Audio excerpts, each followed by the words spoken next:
so much.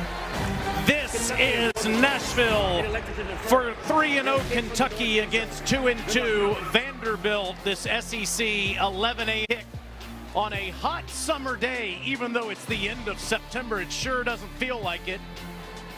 Last year, Vanderbilt and Kentucky battled down to the wire, and it didn't feel like summer that day. There's actually some snowflakes in Lexington. Ray Davis for the Commodores lit up the field, a 45-yard run. Then 3 plays later, he capped it off with a 1-yard touchdown run. Vandy led 14-6. Wildcats would fight back with a couple of touchdowns. But Will Shepard of the Commodores stepped up. 32 seconds to go. Mike Wright finds Shepard for the game-winning touchdown. Vandy 24, Kentucky 21, and ended a 26-game SEC losing streak. I'm Taylor Zarzer. That's Matt Stinchko. Melissa Lang is on the field. It's a huge win for Clark Lee last year. He beat Florida the week after that and established his program in year number 2. Things look very different for Vandy in year number 3. In fact, they don't have Ray Davis anymore. He plays for Kentucky. There's some irony in that, right? You know, you're able to get the victory last year because of Ray Davis. Now playing for the other team. Somewhat well-traveled is Ray Davis. Started his career at Temple, had 3 100-plus yard rushing games back in 2019. Then he migrated down here to Nashville. Had that season-ending knee injury in 21, but was able to battle back. 1,000-plus yards rushing in 2022, a season ago, and already has proven to be a focal point for the Kentucky offense. 169 total yards last week, Taylor, versus Akron. This guy's been very productive, not just in the ground game, but as a receiver as well. Made a big difference, no doubt, in Lexington for Coach Stoops. But Alyssa, this is a different deal going against his old team, a place he graduated last May. Yeah, you have to imagine the emotions are running high for Ray Davis, but all week long he said it's not Ray Davis versus Vanderbilt, it's Kentucky versus Vanderbilt. He said that there's still a lot of love between him and his old teammates and coaching staff. They accomplished a lot together, but when they step on this field today, it's 2 teams who want to go 1-0 in SEC play. He talked to his new Kentucky team earlier this week to talk to them about the chip on the shoulder that Vanderbilt plays with. He knows the way his guys play, technically sound, play with a lot of heart. He said, we need a complete game, a clean game. They're not going to give you anything. They know me, but I've made sure that I know them 10 times better with the amount of time I've spent in the film room this week.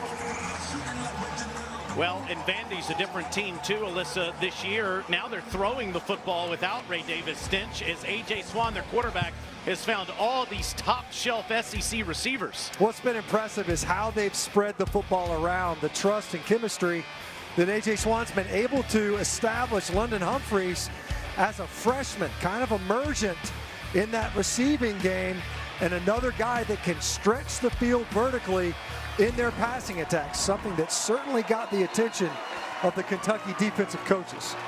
Kickoff temperature 77 degrees, just a little bit of breeze. Kentucky won the toss and deferred. Vandy to receive. That's Jaden McGowan. He already has a kick return for a touchdown this year. Did it in week 0, but this one goes over his head.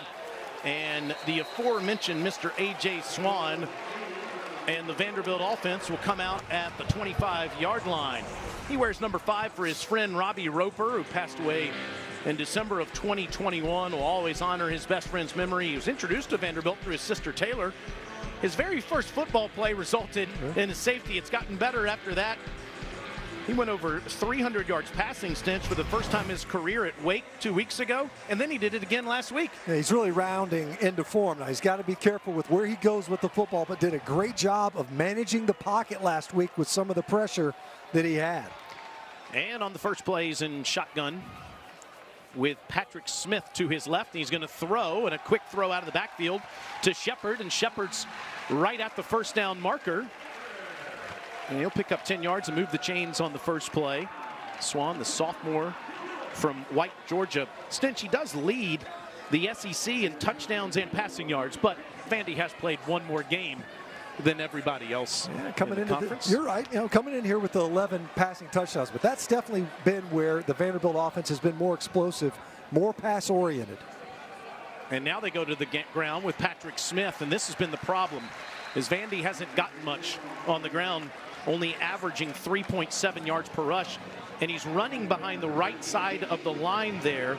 Gage Pitchford is the right guard today, and Bradley Ashmore is starting at right tackle. I had to make a change. Last week they started Grayson Morgan out there. He got nicked a little bit versus UNLV, which forced the double switch. Now you put Pitchford, he moves up. Obviously Ashmore, their leader, moves out to right tackle. After a 1-yard gain for Cheeks Smith, it's 2nd and 9, and Swan's got time and goes through the route tree, and it's incomplete to Smith, as Trevin Wallace was right there near him. So now it's going to be 3rd and 9 for this Joey Lynch-led offense. Lynch, the offensive coordinator. You see how much they've been passing the football so far through their first 4 games of the season, in stark contrast to what they did last year. In fact, Kentucky defensive coordinator Brad White said it's a total 180 preparing for this offense from what they saw in Lexington a year ago. 3rd and 9 for Vandy.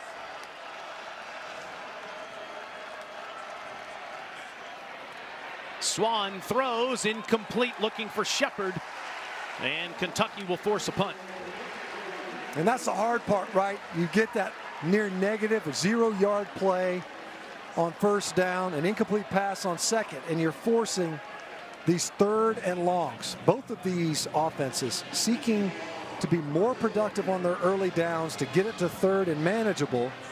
After a quick 1st down on that first play of the game, Kentucky able to get off the field on 3rd down, something they've struggled with this year. That's Matthew Hayball. He's one of the best in America. 53-yard average so far this year, and that's another good punt. Tavion Robinson with the fair catch at the 18-yard line. It's a 46-yarder for Hayball, no return. NC State transfer Devin Leary, writes left-handed but throws right-handed. Younger brother Donovan's a redshirt quarterback for the Fighting Illini. Devin's got 8 tattoos. His favorite one is a guardian angel on his shoulder in memory of his grandfather, Jim. This guy was one of the best quarterbacks in all of college football 2 years ago for NC State. Hurt his shoulder last year for the Wolfpack and was transferred to Lexington. Seen some good, some bad so far. He hands the ball to Ray Davis, and Davis, against his old team, gets a couple up to the 20. What do you think about what Leary's done so far, Alyssa, in Lexington? A lot of great things from my conversation with him this week, guys, that we'll get into over the course of the game. But on top of that bio blast that you just did, Taylor, I had to test how well he's assimilated into Lexington, Kentucky culture. I said simply, Tony's or Jeff Ruby's? He said, Tony's for the food, Ruby's for the experience. So I think that's important to know. I mean, that's a pretty good breakdown. Both are outstanding restaurants that we love in Lexington. We'll pay tribute to where we went in Nashville later on in the show. 2nd and 8. Leary, quick throw, and slings it out there, and it's a 1st down catch and run up to the 34-yard line to Dane Key. Sophomore picks up 14 yards. Boy, he had a terrific freshman year last year, Stinch. A guy that was really prominent in their passing game a season ago. They got to get him going a little bit. You can see the pass-to-rush ratio skewed more heavily towards the pass than the last go-round, even more so than last year, and it seemed as if is under video review for a potential targeting on the receiver. It's Daniel Gautreaux, today's referee, so John Allman, the replay official, will get to work quickly here to see if there was targeting committed on Key as he turned and ran here. Let's see. Yeah, they're late. You know, it was working against Marlon Sewell, and it was Jalen Mahoney coming in there. Now, that would be a huge blow if Mahoney is somehow ejected from this game. And you see he lowers the head and does make forcible contact, seemingly to the head and neck area of Dane Key. Now, Vanderbilt's already shorthanded in their secondary. DeRicky Wright not available today. Hence Marlon Sewell in there. Yeah, Savion Riley's also out, Stinch. B.J. Anderson is out. They've already got 3 defensive backs in their rotation not playing, and this would be a 4th. After video review, there is targeting on defense number 23 using the crown of the helmet. 15-yard penalty will be added to the end of the run. 1st down. That is a massive blow for Clark Lee's defense. Number 23 is disqualified. Mahoney will have to miss the game and be back next week.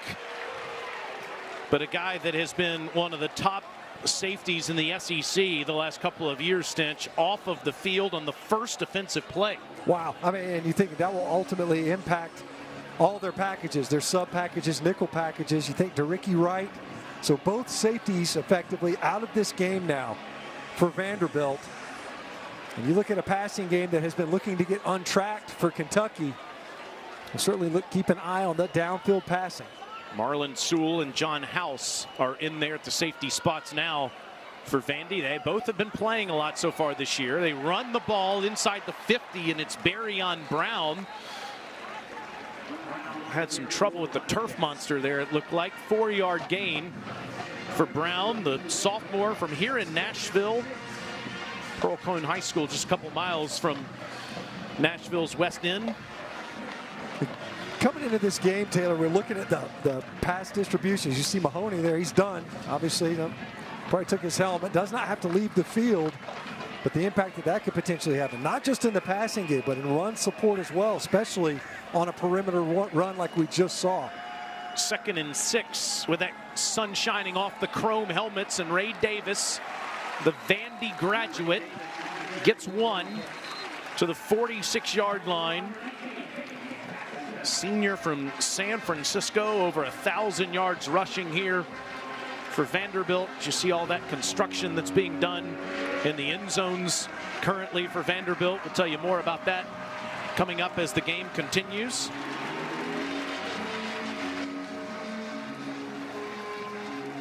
So keep an eye on a 3rd down here.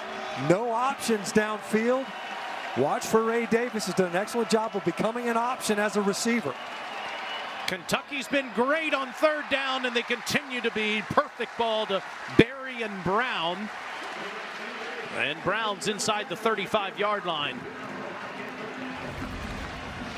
From the opposite hash, the out. Watch him drive this football. That ball was released before Brown came out of his break. Well placed and an easy completion. And back to the ground to Davis, and Davis is going the wrong direction, but he gets the edge to get back to the line of scrimmage. Good pressure by Marlon Sewell there to force him out. 2nd and 10. Everybody's talking about this Vandy defense that has given so much better effort this year. You see what Ray has done so far in Southeastern Conference play in his first season, his only season for Kentucky. Yeah. And you see those yards per rush. Part of that's a function. Yes, he's had some explosive runs, including a 50-yarder last week. Kentucky hasn't leaned on the run game so far. They take Davis out, put JuTahn McClain in, and by far the best run of the game, and McClain breaks it. Touchdown. 36 yards.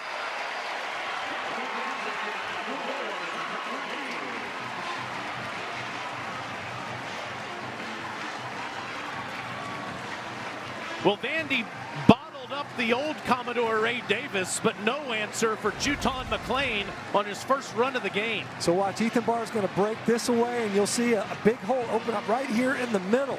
So you've got an unfit gap. Look at that, easy. That's a clean read for JuTahn McClain.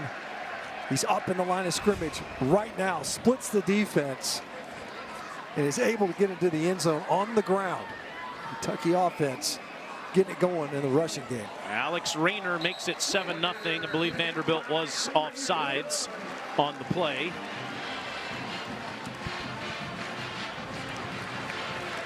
The result of the play is a good extra point. Offsides, defense number 1. The penalty is declined. See, that's all we needed at the end of the game last week, guys. Just an announcement to say the penalty was declined. Senior from Fairfield, Ohio, JuTahn McClain makes it 7-0 Wildcats.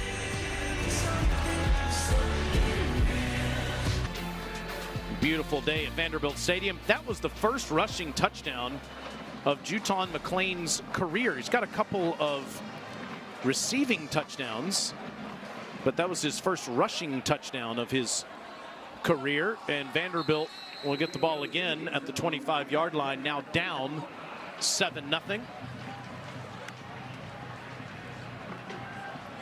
Joey Lynch, the offensive coordinator for Vanderbilt, has had to go to the air so far this year. Vanderbilt significantly improved in the passing game led to A.J. Swann, who, quite candidly, Stinch, has been one of the better passing quarterbacks in the SEC so far this year. Yeah, a guy that, as you see Joey Lynch, the play caller, offensive coordinator here at Vanderbilt, you know, he indicated, other than a couple of decisions where he's put the ball in jeopardy, he's been pleased with A.J. Swann, especially the way he's been able to work after the snap. Fakes it to Cedric Alexander. Another good slant. This is a good ball up to London Humphreys for 14 yards, and the Nashvilleian has been outstanding the last few weeks. And you see Humphreys got up a little bit gimpy after that tackle.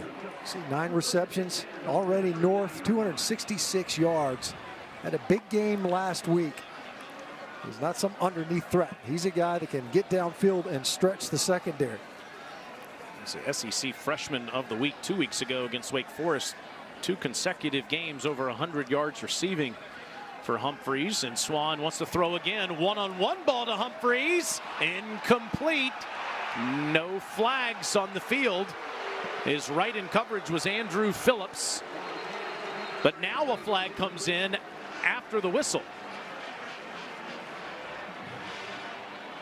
Yeah, down back near the line of scrimmage. We're looking downfield. There was a lot of hand fighting between London Humphreys and Phillips. Personal foul, unnecessary roughness, offense number 55. 15-yard penalty from the previous spot, remains first down. It's a left tackle, Gunnar Hansen. Well, they take a shot. It's a play action look. Well, one of the things that Kentucky talked about was that they run the ball just enough to give that play action teeth. It's not like the run game has really gotten rocking and rolling this year for Vanderbilt, but it's enough to take those shots downfield, and you can see Swann obviously trusts Humphreys to go win it. That time, no flag for defensive pass interference, but an unnecessary roughness call on the left tackle. So now 1st and 25, back at the 24-yard line, and Swann will go to the ground to the true freshman Cedric Alexander, who gets a couple. Let's see where that personal foul was, Stinch. So right here at the tail end.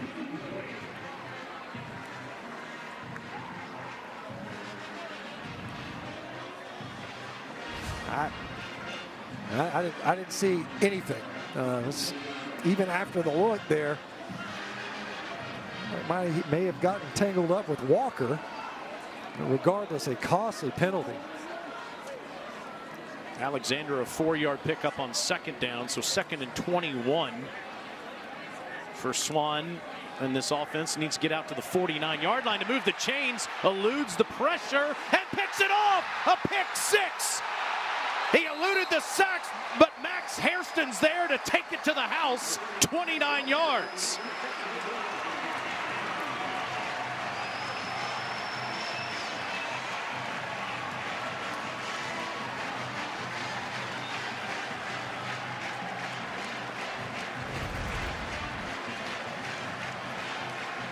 Pressure right as he's getting rid of it from Wallace. Swann did a great job of staying alive, and Hairston is given a gift. We saw this last week. We talked about it with the coaches. Swann would attempt to throw the ball away, and at one point versus UNLV almost got it picked off in the back of the end zone. This time, pick 6. And Rayner makes it 14-0. Max Hairston is in his first year as a starter, the sophomore from Bloomfield, Michigan. His defensive coordinator, Brad White, said he was only seeing a few trees in the forest last year. He's seeing the entire wilderness now. 14-0 Wildcats.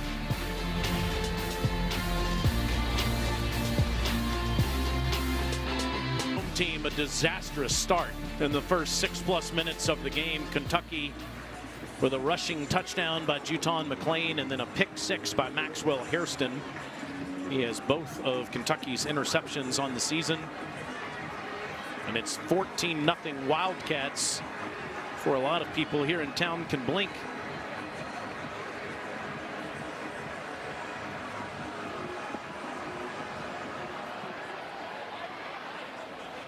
Well, Vanderbilt's been great on the first play, but after that, it's been a disastrous rest of the drive. Meanwhile, coming up at 4 Eastern, number 23 Tennessee hosts UTSA in Knoxville. It's 7 Eastern on SEC Network Plus. It's number 25 Florida hosting the Charlotte 49ers, and we cap the day with Mississippi State and South Carolina Now wearing number in our SEC Saturday night matchup. All 3 games are available on the ESPN app, so you can watch anywhere. Clark Lee, his 3rd season as a head coach of the Commodores, 9-19 record, but more than doubled his win total last year from 2 to 5. His team's 2-2 to start this season. And Smith is going nowhere on the first play of this drive as Zion Childress was with Smith in the backfield. And you're asking Patrick Smith to just break a tackle out there. It's tough. Zion Childress unaccounted for. The guy that has to go out there and make an open field tackle. And we talk about trying to take the pressure off of the passing game. And you see that it's not just a production, it's a number of attempts. It's rushing production from a touchdown standpoint. Now the team down 14-0 in the 2nd and 10 from the 25 for Swan. AJ dumps it off to Smith out of the backfield, and he'll get 1 yard as Alex Afari Jr. is all over him. It's going to be 3rd and 9 for the Commodore offense to see what Ray Davis and Mike Wright did last year for Vanderbilt on offense. Ray now plays for Kentucky, and Mike now plays for Mississippi State. And it's been emergent all season long, evident that the run game had at least taken a step back from a production standpoint. The big play capabilities out there on the perimeter. And in the first 2 possessions of this game, Vanderbilt open passing. Now a 3rd and long off of that rushing attempt and the short completion. Swan on 3rd and 9. Has time, throws, has an open receiver, Shepard, but overthrew him into the Kentucky bench. It's 4th down. Ball just a little too high for Swan. The protection held up initially. Kind of double clutched on this ball. And you see kind of a radar look for the Kentucky defense. Who's going to come?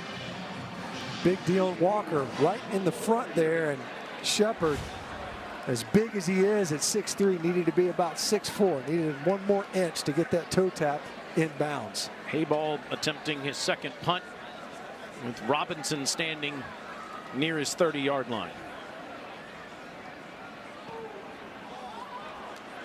Short punt. It takes a Vandy bounce and goes out of bounds. 44 more yards for Hayball. Well, Kentucky has 14 points, and they have the football in the first quarter on a beautiful day in Nashville, Tennessee. Joining this great conference, Kentucky 3-0 for the 3rd straight year, which hasn't happened since 1909 through 1911. It's incredible what Mark Stoops has built in his 11 years as a head coach of the Wildcats. Leary turns and hands to Ray Davis, running against his old team and getting a 1st down into the Vanderbilt secondary. 13-yard pickup. Really nice blocking, nice finish on Ethan Barr by center Eli Cox. See him there at the end of that run, number 75. Slid in there to center. Was starting at right guard before, but they decided they needed to be a little bit cleaner in the identification. You see Eli Cox kind of pointing out, we're going to work to this guy, C.J. Taylor, number 1. He's our Mike linebacker. Jagger Burton moving next to him at guard. Leary throwing the deep ball into double coverage, and it's intercepted inside the 10 by John House, the 4th. There is a flag down back near where Leary threw it. holding. Offense number 74. The penalty is declined. The result of the play is an interception. 1st down, Vanderbilt. Kentucky had all of the momentum until Leary did that. And that was a punt. I mean, Leary just hung it up there. And as you pointed out, Taylor, double coverage. I mean, you're asking Brown to work a miracle right there, really, because this ball hung so long. Heavy play action, had to press up in the pocket just a little bit, and just decided, hey, man, you only live once. Let me hoist one up there. Maybe the thought is you could be more aggressive because Vandy's down 3 now, safeties. And John House was all over it, underneath that ball. He had 2 defenders, Trudell Berry as well, deep in coverage, gifting the Commodore offense the ball back. And to the ground goes Smith, and he'll get a couple up near the 10-yard line. That's the 6th Vanderbilt interception of the season. They had 6 all of last year, and as you said, given all that Vandy's lost in the secondary, House has been pressed into action the last couple of weeks. Gave up a deep ball to the running Rebels last week for a touchdown. But Nick Howell and Clark Lee have said you can't think of these big plays that you're giving up. You have to play the next one, and Vanderbilt's effort level has been significantly improved as the years have gone on. Alexander's bouncing off Wildcats, didn't get much. Derek Jackson there on the stop. It'll be 3rd down for the Vandy offense again. I tell you, number 0 for Kentucky, Dylan Walker, man, he's a handful. And he has really flashed on film, and on that one as well. Split a double team, little combination block, gets upfield. That's what disrupted that run. It's been really hard. It's going to be difficult, as big and long as Kentucky is and their interior D-line, to get going in the passing game. Trevin Wallace has all the sacks, but Walker has created a lot of them with all the pressure he's established. It's 3rd and 7 for Swan, trying to move the chains, and it's incomplete. Stepping in front of the football on Jaden McGowan was Andrew Phillips, forcing another Vanderbilt punt. First target of the game for McGowan, and a guy that they haven't possessed the ball enough. A great job of closing on that football to try to disrupt. That's a couple of nice plays for Phillips. A guy that played really physically earlier on a down the field throw to Humphreys. No flag that time. It was a great job of breaking on the ball to force this punt. And after all that, Kentucky gets the ball back. They almost got a blocked punt. This goes over Robinson's head. He misjudged it, and it takes a huge Vandy bounce back near the 30-yard line. It's a 60-yard punt by Hayball as Kentucky gets the ball back on offense. Last week against Akron, Ray Davis dominated in the air and with his feet. 2 touchdowns for 50-plus yards, including that crazy play where Leary somehow stayed alive. He's the first player since in Kentucky history to have a rushing and receiving touchdown of 50-plus yards in a single game. Thought maybe back in the hefty lefty Hal Mummy era, like Tony Little or somebody, I think would probably have one of those types of games, but no, it's pretty remarkable. It just shows how versatile his skill set has proven to be, and it's needed to be until those receivers start getting more incorporated. They've done a good job early today. Ray goes straight at him, and he's up past the 40-yard line. He's got another first down, Alyssa. You guys were just talking about that incredible play from a week ago. Knowing that both Ray Davis and Devin Leary came in as transfer portal players, they had a conversation in each other's cars back during the summer as far as what this offense was going to look like for them this year. Ray said, hey man, I want to make sure that no matter what happens, if a play breaks down, I'm going to be there for you. Devin said, if that happens, just find the open space. And we obviously saw that happen last week. These guys have gotten a very close relationship very quickly. We'll see how much they decide to run the ball today, Alyssa. After they lost Christopher Rodriguez last year, great career for the Wildcats. Davis doesn't get much there. CJ Taylor, that great safety, comes up to make the tackle. It's kind of crazy to think that a Mark Stoops offense is last in the SEC in rushing attempts per game, yet they're first in how many yards they get per attempt. Yeah, they've been explosive, there's no doubt. A couple of nice long runs by Ray Davis so far. 8.5 yards touched today. I think part of that, though, was to try to get that passing game in sync. You know, you got a new face in Devin Leary, working with some young receivers largely, with the Dane Keys and the Barion Browns of this world. And they go back to the passing game with Leary, plenty of time. Throws the deep ball and got it down inside the 20, inside the 5. It's Barion Brown.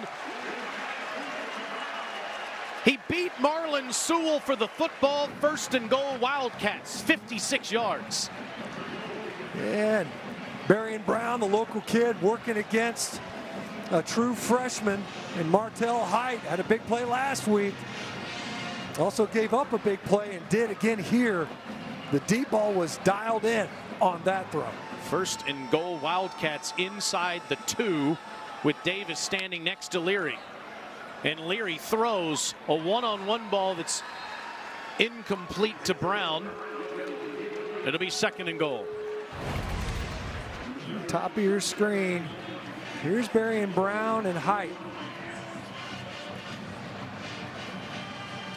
Watch him go out and up, turns him around just enough. Create that separation. A great job. Devin Leary, who kind of threw it deep earlier. And great look at that into the play from the old pylon cam. Now on the second and goal, Davis left side.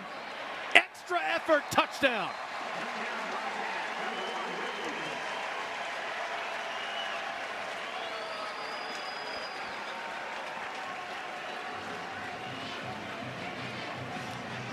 Does it against his old team, the place he graduated, into the end zone for the first time today. Explosive plays. You see that big one in the passing game? They turn it over. The defense gets the ball right back for the Kentucky offense. It's almost like it never happened. Leak a couple of more seconds off the clock. It's almost like a continuation of their previous possession before the pick. 14 plays for Kentucky so far in the game. They have 21 points against Clark Lee's Vanderbilt Commodores. Just muscling his way in there. Jordan Dingle out in front. Dylan Ray pulling a little G lead. Ray Davis just gets behind his pads and churns his way into a very familiar end zone here in Commodore Stadium. 4 is now wearing 41.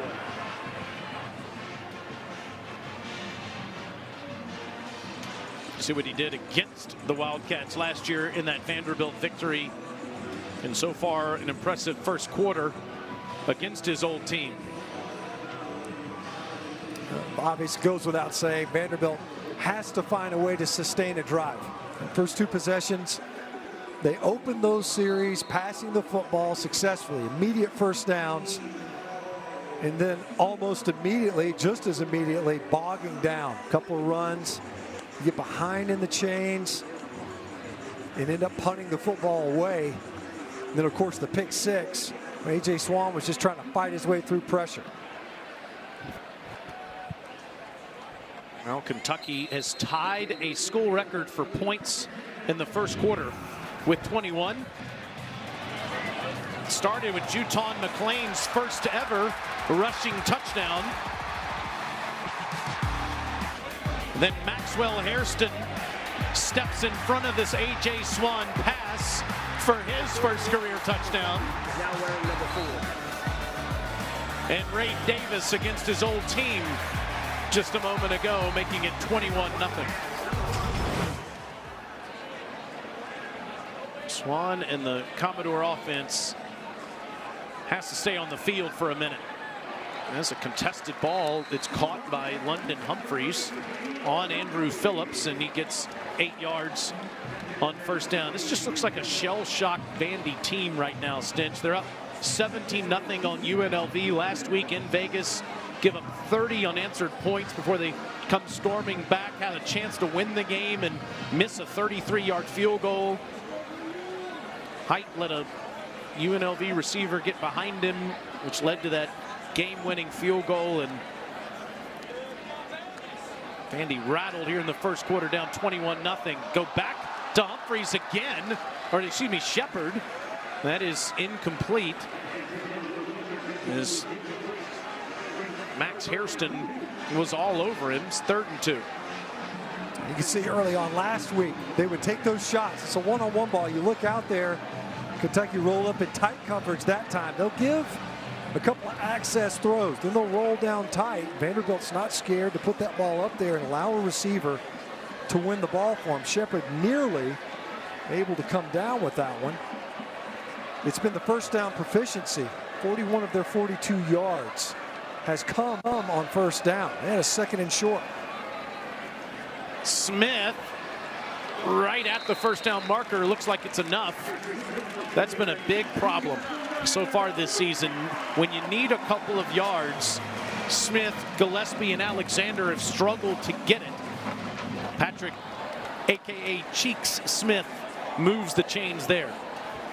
Yeah, the rushing yards have been few and far between. There's probably not going to be a ton of room today. And Kentucky is very solid inside out in their defense. A lot of big bodies.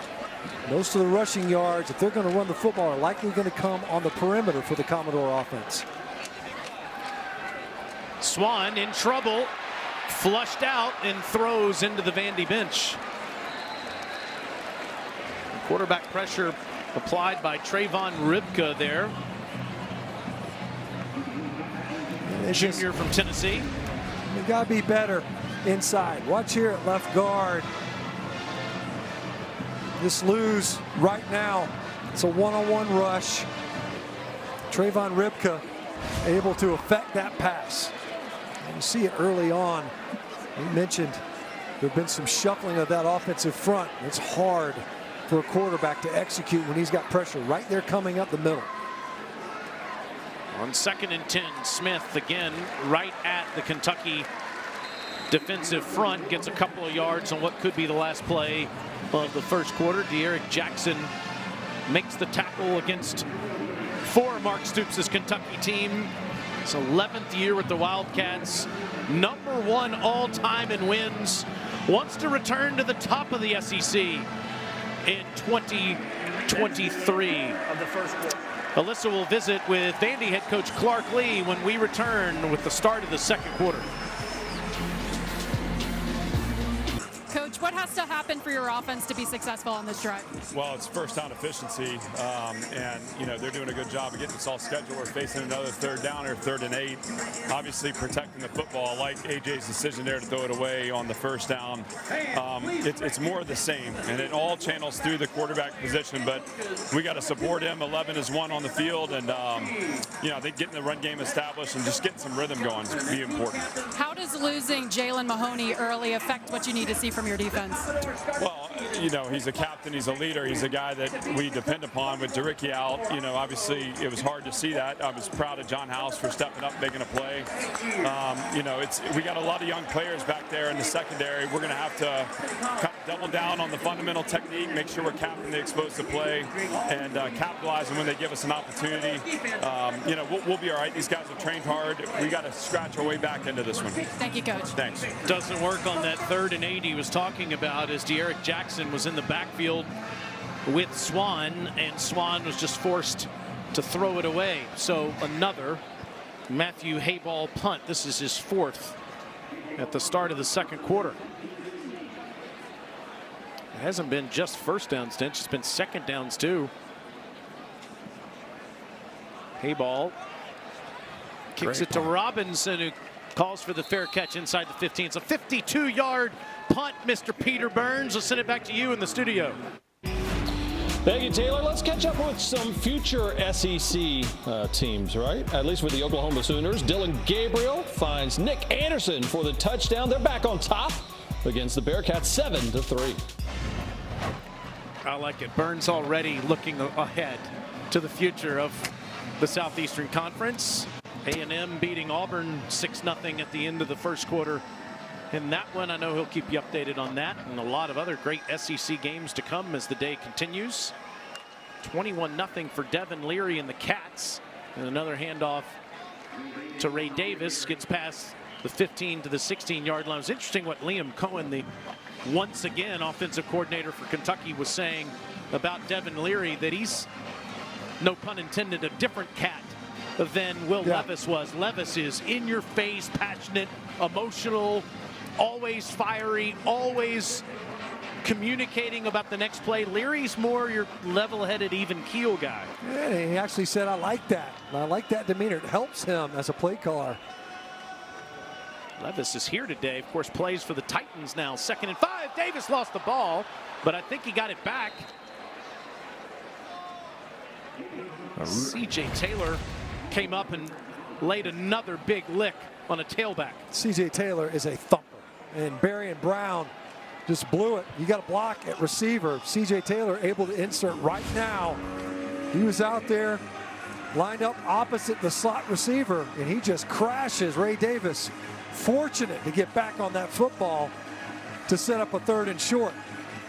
You see on those previous 2 downs, Vanderbilt light in the box, meaning you only have the same number of defenders as they do blockers. Heavy box here with a condensed formation. And on 3rd and 1, they go right at him, and Davis is stoned by Marlon Sewell. That's a heck of a tackle by Marlon Sewell in the hole, one-on-one with Ray Davis. What a huge play by the safety for Vanderbilt. We talked about no Jalen Mahoney. Look at number 7. You're one-on-one with the tailback in the hole. You can only block so many. Davis gets behind his pads, and Sewell just better leverage to deny that 1-yard gain. That's a heck of a play.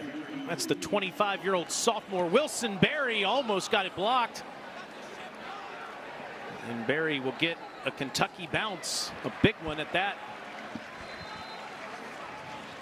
And Vanderbilt will be back on offense after a 48-yard punt. 3. They're not going to go to Eugene at 3:30 Eastern time on ABC and beat the Ducks, are they? They're 3 touchdown underdogs to Coach Lanning's Ducks today. Breaking free is Jaden McGowan in the backfield. See him run the ball a little bit for the Doors. Gets up to the 39. Beating TCU's one thing. That's a different team this year. This is a tall order for Colorado. A little bit different, right? I mean, TCU from a season ago, you talk about a team that was skating along. A lot of near misses for them. Probably not representative of the 2nd best team in the country and a restocked shelves. But we'll see. I mean, Colorado and that offense, their offensive coordinator Sean Lewis has been dialing it up. Shedeur Sanders has been on fire. You see a procedure penalty pre-snap. False start. Offense, number 64. 5-yard penalty. Remains 2nd down. And as much as everybody's talking about that game on ABC, I have to admit I'm going to have multiple screens going because I'm fascinated to see if Alabama is still Alabama and is going to beat Ole Miss today at that same time. See what Vandy has done on 2nd down. It's just got nothing, and they lose 5 yards on that play after McGowan got 7 on 1st down. And that ball is incomplete to Humphreys, and Maxwell Hairston jumped the route again. Hairston was all over that one. Lucky that he wasn't underneath that route. And you nailed it a second ago, Taylor. I mean, Vanderbilt's been really good on 1st down. They have been abysmal on 2nd. That's where things have gotten completely off in the ditch. Obviously, a 1st down penalty pushes you back behind. And you see it on the screen. They're just 1 of 5 on 3rd down today. Swan has pressure immediately, and it's incomplete, trying to get it to Justin Ball. And Zion Childress that was right there near Ball, and Tyrese Fearbury was in the backfield on Swan. I mean, Gunnar Hansen at left tackle didn't even come out of his stance. You know, completely you see 55, you know, he just barely got out of his stance, doesn't even know what had happened. So you've got a false start at left guard, and then you don't get out of your stance at left tackle. Hay ball for the 5th time, another beauty. And it backs Brown up inside his 20 to the 16-yard line. It's a 49-yard punt. Kentucky 21, Vanderbilt nothing. 23, you got to use the portal. Mark Stoops has done that with a bunch of offensive players, and not just that this year. He did last year with Tavion Robinson, who came over from Virginia Tech. What do you think of what Leary's done at quarterback, Alyssa?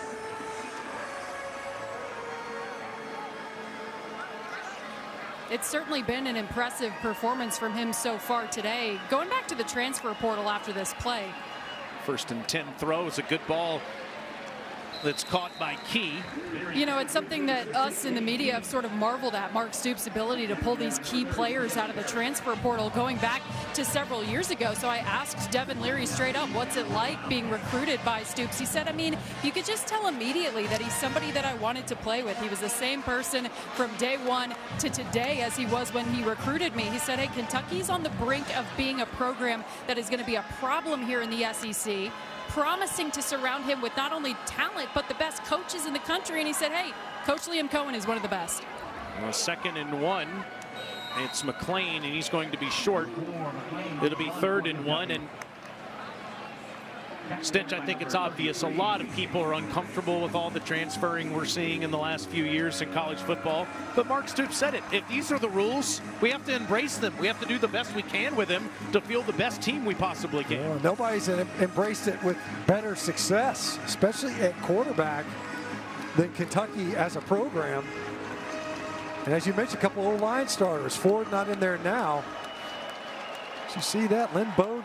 He was recruited as a receiver. And the guy standing next to Leary is on his 5th different school. A fake to Ramon Jefferson and throw a good ball to Virginia Tech transfer Tavion Robinson, who moves the chains for 11 yards. Just to complete what I was saying, Ramon Jefferson was in the backfield with his 5th different school. Fake to him, throw to Robinson, first down. First target for Robinson. Gonna switch that release. Ends up working almost like a screen pass right now. And as you mentioned, you know, guys that started their careers in one spot, some multiple schools. Ray Davis not in there right now, on his 3rd school now at Kentucky. Instead, it's 4-year Kentucky Wildcat JuTahn McClain, who bulldozes his way near another first down. He had his first rushing touchdown to start the scoring in the first quarter. Great blocking on the inside on that play. You know, one of the things Kentucky was talking about, they needed to be more tied together in their run blocking. Guys working in concert with one another. Look at the hole open up. Eli Cox does a great job once again climbing up to the 2nd level. That's just an easy entry for the running back. Clean. I mean, there's no denying that hole is 3 yards wide.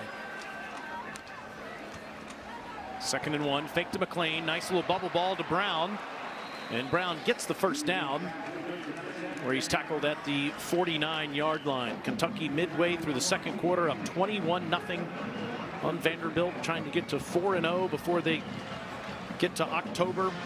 Host the 21st ranked Gators next week at noon. This team only won, and I say only won, 7 games last year. There was a day in time where 7 wins was a big deal in Lexington, but Coach Stoops has had a couple of 10-win seasons, and he has changed the culture, and he's changed the expectations for his program. That's exactly what, that's the biggest part. See, Kentucky wants to take a look at this. Kentucky, it is their first. It's the 2nd most tenured coach in the SEC. He's taken the Cats to 7 straight bowl appearances, looking for a 4-0 start in 2023. Years ago, Stinch, right out of college, it's almost unrecognizable now. It's just crazy how much has been changed here. It's one of the fastest growing cities in our nation. A wonderful place to live, and just about everybody out of college wants to come here. McClain gets past midfield into Vanderbilt territories. Construction going on all over the city, and it's construction going on all over this campus. Both end zones, in fact. They're going to build a new football facility there.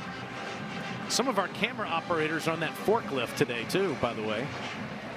Mike, wave at us, my man. There you are. There he is, yeah. Just below the big screen that's suspended by 2 cranes. Show us your SEC sticker you've got. Yeah, there you go. Yeah. Branding. Oh, Bob's over there. Hey, Bob. 2nd and 7. Leary. Oh, he overthrows it and almost throws it to Vanderbilt. Marlon Sewell couldn't believe that ball almost came to him, and that's been a problem for Leary so far this season. Some timing issues with his teammates. Sorry, thrown 4 interceptions on the season. But game clock on the south end zone is not currently working. The game clock on the north is working. That would be the official clock. Okay. Yeah. Well, we'll just look at Bob's play clock instead of Mike's Yeah, for a little while. Mike messed up his play clock. It never started on that play coming out of the break. It's still stuck at 8 minutes and 5 seconds. Thank goodness Bob knows what he's doing. You got to work a camera and a scoreboard. 3rd and 7 for Leary. He's got 4 receivers in the pattern. He's a pocket collapsing. He gets out of there, and he's going to run for the first down. And even further past the 30-yard line. 26-yard run for the super senior from New Jersey. Vanderbilt was seeking to pressure here. Really nice pickup initially. To Kentucky, no real leakage, but nowhere to go downfield. Leary does a great job staying alive in the pocket. Was able to push up and leak out. Great job of making something out of could have been nothing. He now has -3 rushing yards on the season after that 26-yard game. Back to the air. Good ball, perfect to Bates. And the big tight end is down to the 10-yard line. Just won the eyes of both the Vanderbilt second-level players. Too easy. He sucked the linebackers up on RPO. And Leary's just watching. Opens up that window and dropped it right over their heads to Bates. That's what's coming up here on SEC Network as the day continues. All Wildcats here in the first half, up 21-0. Just 6 of 9, though, in the red zone so far, scoring points. All 6 times they've scored points, they have been touchdowns, though. McClain is hit hard right at the line of scrimmage. In fact, he might have lost an inch or two. You see right now, Brian Longwell, the true freshman, Stitch, made that tackle. Yeah, they're doing a really good job up front. Working their way, scraping downhill. Longwell, they're really high on, as you mentioned, young guy, true freshman, physical player. Looks the part right there, 230 pounds. Did a good job of stepping up and filling on that run. It's right here in Nashville, Lipscomb Academy.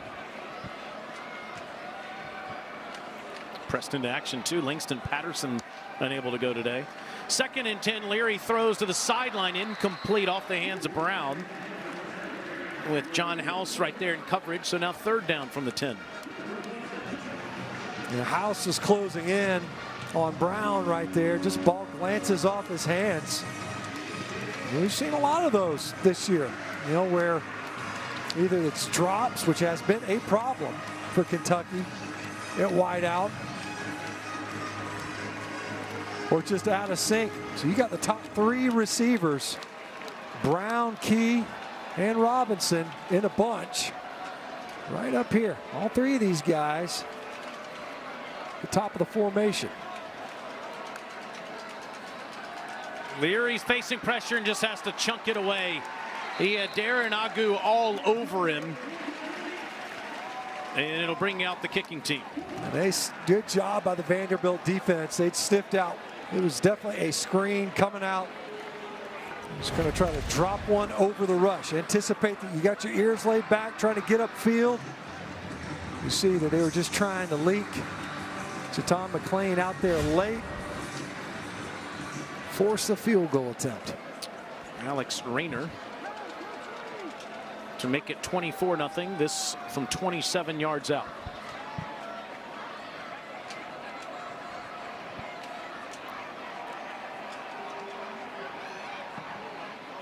And it's all Wildcats in the first half against the Vanderbilt Commodores. 4:53 to go until halftime.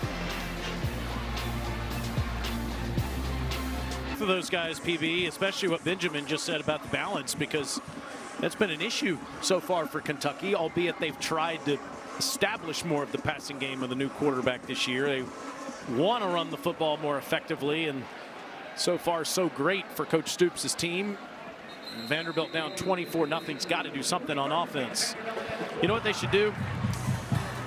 they should go over to Hall's Chop House and get one of the best meals you could ever have in this town.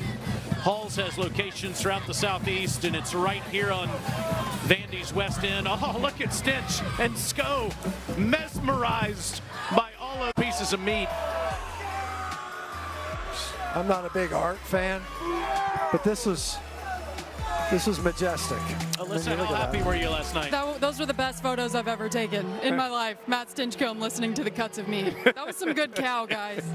It was fantastic. Appreciate Chad and his staff there. Did a tremendous job. A.J. Swan runs up and takes a hit after he gave himself up at the 33-yard line.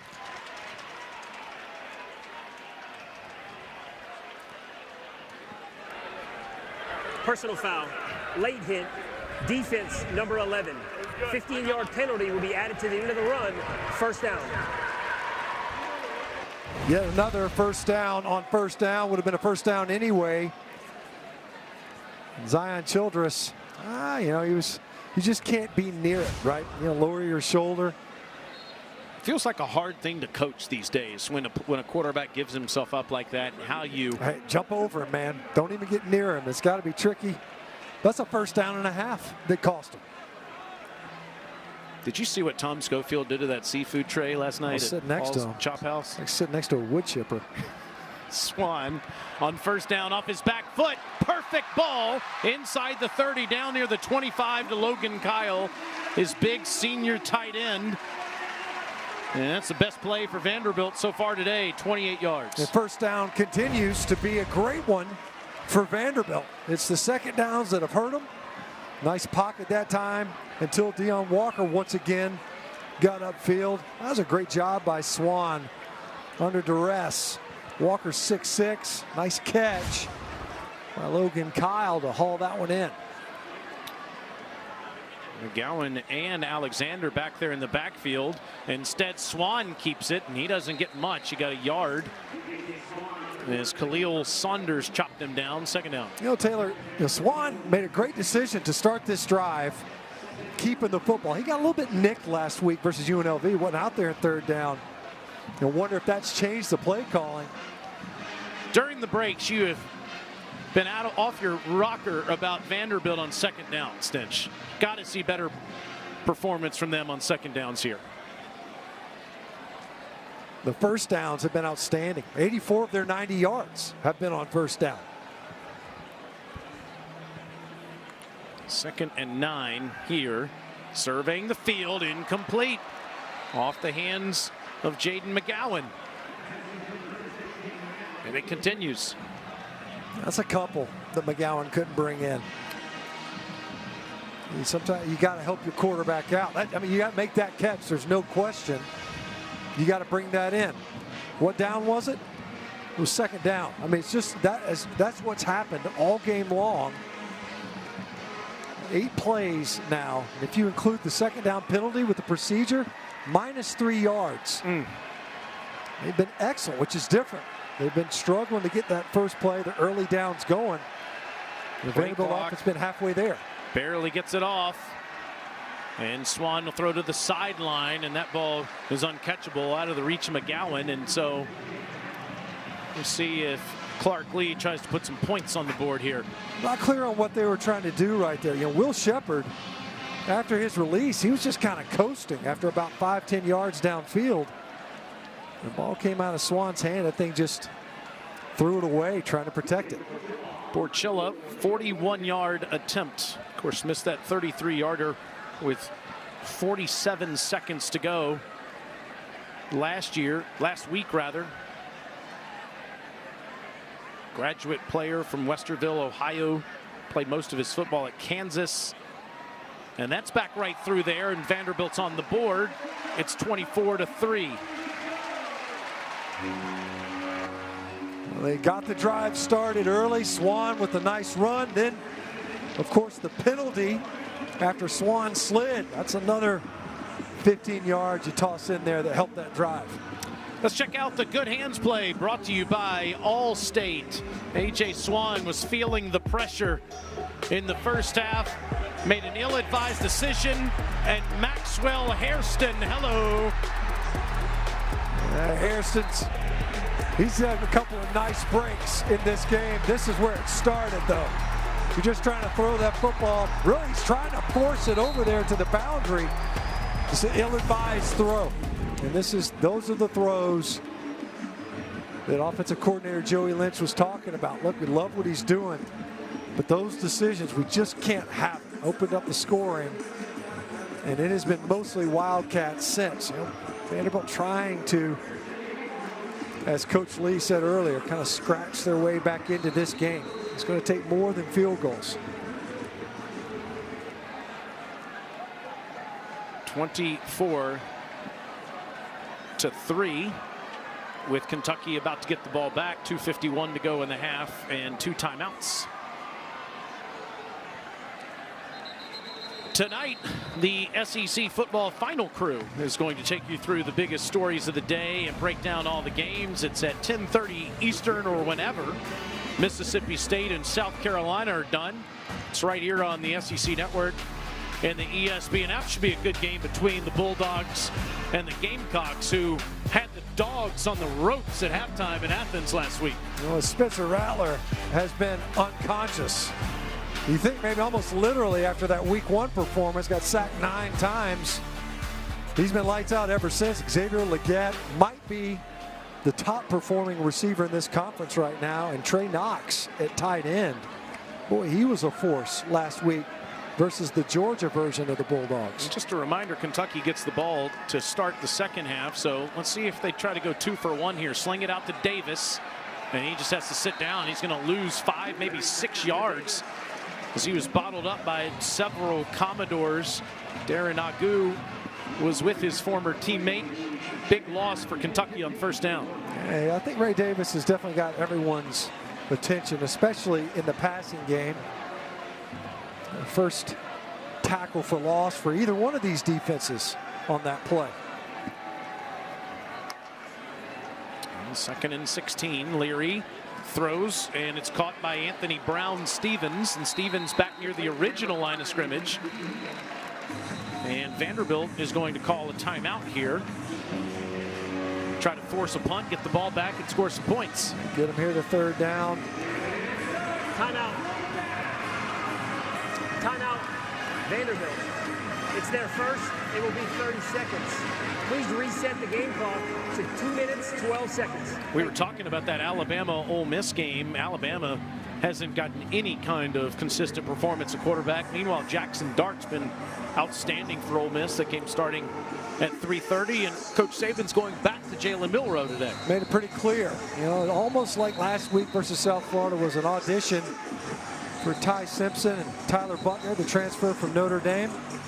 Well, Jackson Dart last week versus Georgia Tech, it was a clinic offensively from an efficiency standpoint. The most proficient offensive performance we've seen all season for any SEC team. You think about that, given some of the early season competition, that's pretty impressive. If Vanderbilt's going to get back into this football game, it feels like they need to get off the field in this 3rd and 10, score some points before they go into the locker room. You get that negative yardage play on first down. We mentioned that first tackle for loss to set up a 3rd and 10. Leary, time to throw, and overthrows his intended target, Tavion Robinson. Some miscommunication again between Leary and his receivers, and it's 4th down. Man, he is lucky that C.J. Taylor slipped at midfield. Otherwise, that's an easy pick that's coming back the other direction. Not really sure where he's going with this football. Got pressure there late. Looks like the ball just got away from him. You see, it would have been well over the head of Tavion Robinson. The ball just kind of sailed on him, and C.J. Taylor lost his footing. Vandy came after Barry the first time, almost got it. This time Barry gets it off. High punt, but short. And a fair catch made up at the 43-yard line. It's just a 32-yard punt, so the Doors have good field position with 1:58 to go in the half and 2 timeouts. So you think it's something going previous drive. They opened it up with a run game. A.J. Swan with the pull, got upfield quickly. They were able to get at least a little bit something going, sustain that drive. Great field position here with plenty of time. put it into scoring position. You're thinking 6, right? You have to be thinking we could climb back into this game. You already mentioned Kentucky gets the ball first. A couple of things that's going through your head. One is not only points, but the other is time. I think how much you want to leave on the clock if you can't score quickly for the opponent. Swan, plenty of time, has to chunk it underneath, and he overthrows Smith. It looked like he had Barion Carter downfield, just came off it. That time, you wonder if the pressure's starting, it's just a cumulative thing. So watch Carter. He's wide open. And that safety is in the middle of the field. Just didn't get a look. He's been really quiet this season. Only 1 catch coming into this game. Look at those numbers for Swan. He's been outstanding in his first 4 games, but today's been a different story. On 2nd and 10, that's a good ball to Carter. And Barion catches it at the 48. It'll be 3rd and short. Came right back to him. It's just his 2nd catch, Carter, of the season. Well, what's interesting, no Jaden McGowan in the lineup right now for Vanderbilt, nor Will Shepherd. And on a 3rd and 1, it's a first down run for Smith. And a reminder, the clock will restart after they move the chains inside 2 minutes in the first half. See Shepherd subbing back in now. Carter off the field. Still no McGowan in the lineup. The true freshman, London Humphreys. And you see a methodical pace. I think that what they're thinking is try to melt this clock so that this is the final possession of the half. On 1st and 10, Swan throws one-on-one ball to Shepherd, and a flag comes in. A lot of hand fighting with Maxwell Hairston. Pass interference, defense, number 31. 15-yard penalty from the previous spot. First down. Not that different from a similar play to Humphreys in the first quarter with Andrew Phillips. This time, you end up seeing a flag come out. It's this matchup right here, Shepherd. One-on-one with Hairston, who had a pick 6 earlier. A little stutter and go. Hairston stays with him really nicely. A lot of contact around the 15-yard line that got the flag. Smith, just a couple inside the 28-yard line. And like you said, Stinch, going to milk this clock a bit. They don't want Kentucky to get the ball back in this half. Kentucky does get it to start the 3rd quarter. Yeah, as you mentioned earlier, you don't want that team to be able to double up those possessions. 2nd and 9, Swan to the end zone. Shepherd, touchdown! There is a flag down back where the ball was thrown. Holding. Offense number 50. 10-yard penalty from the previous spot. Remains 2nd down. Bring it on back.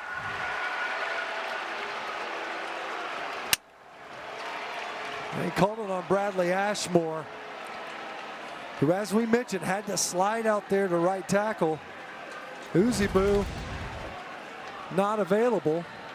Watch him right at the end of this play.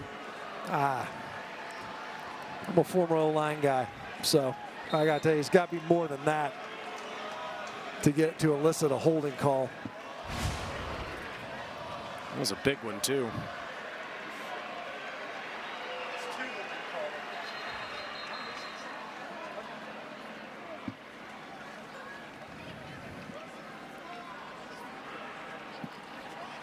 Now that's 2 big penalties that have been called in this game. One on Gunnar Hansen earlier for I think it was an unnecessary roughness, and then a hold on Ashmore. On 2nd and 18, underneath throw, inside the 20, and it's a first down by Justin Ball. The tight end's getting in on the action. Logan Kyle on the previous possession. Now Justin Ball with a huge catch. You got a touchdown, you get it called back, plus the yardage that you lose on the hold. Andy still has those 2 timeouts, not using it. End zone, incomplete, but a flag comes in.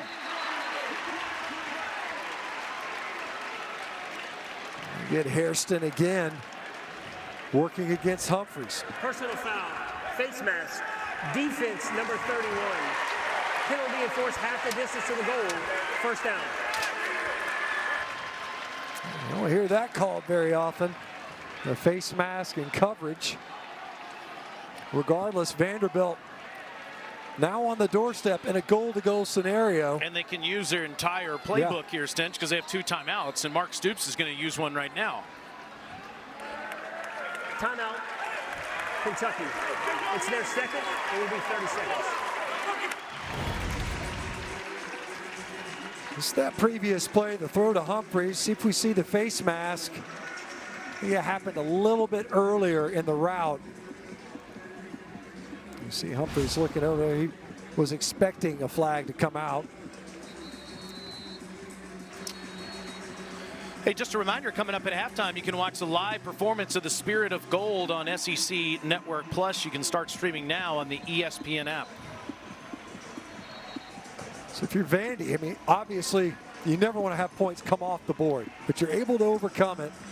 And we were talking about it was clear the intent was to score, no doubt, but also to finish the half, if you can, on the field. Take another look at that play that got the face mask, bottom of your screen. And as Humphreys was already past him, yeah, Hairston reached out with his left hand and just got a face full of cage. And draw the flag. Shepard, one-on-one at the bottom of your screen.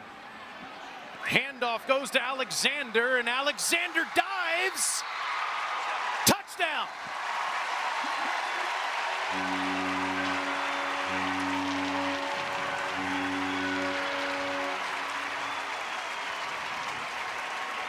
Justin Ball had a great catch earlier to preserve this possession. He did a nice job blocking on the Alexander run to get in the end zone. So it took some extra measures to be sure to get into the end zone finally, but Vanderbilt might have gotten exactly what they wanted. They're able to boil down that clock just a little bit more as they take a look again to see if Alexander was in fact in the end zone.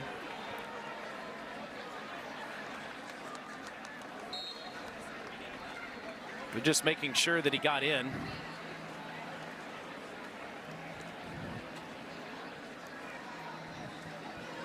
And Borchilla for the extra point to make it 24-10.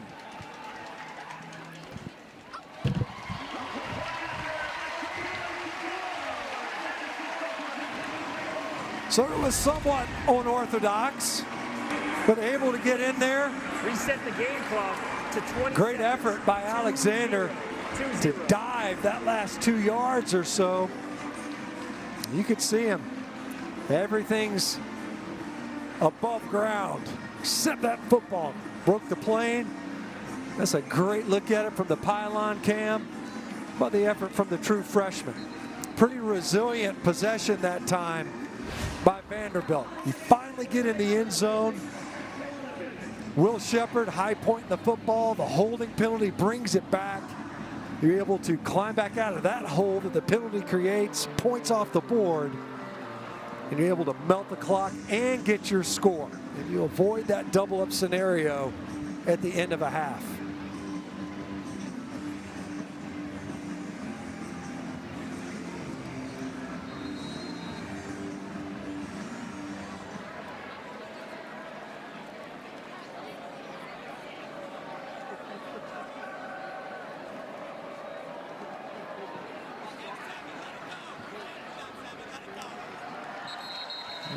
No return there. Hey, Alyssa, what's coming up on Out of Pocket? Yeah, the beautiful thing about our show on Wednesday nights, 7 o'clock Eastern on the SEC Network, is you never quite know what's coming up on Out of Pocket. I will say, we have a streak of guests joining the show and then doing really well the following week. 2 weeks ago, we had Eli Drinkwitz on. Then Missouri upsets K-State at home.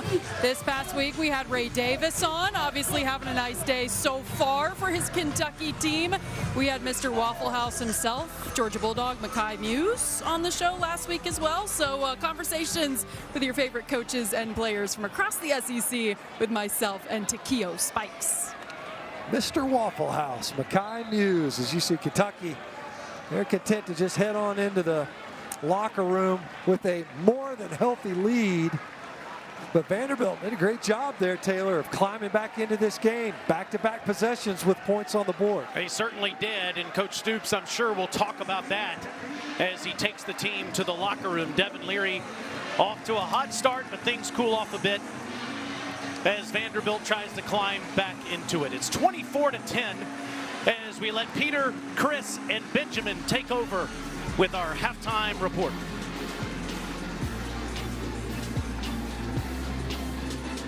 Presented by Allstate on this gorgeous day in late September in Nashville, Tennessee.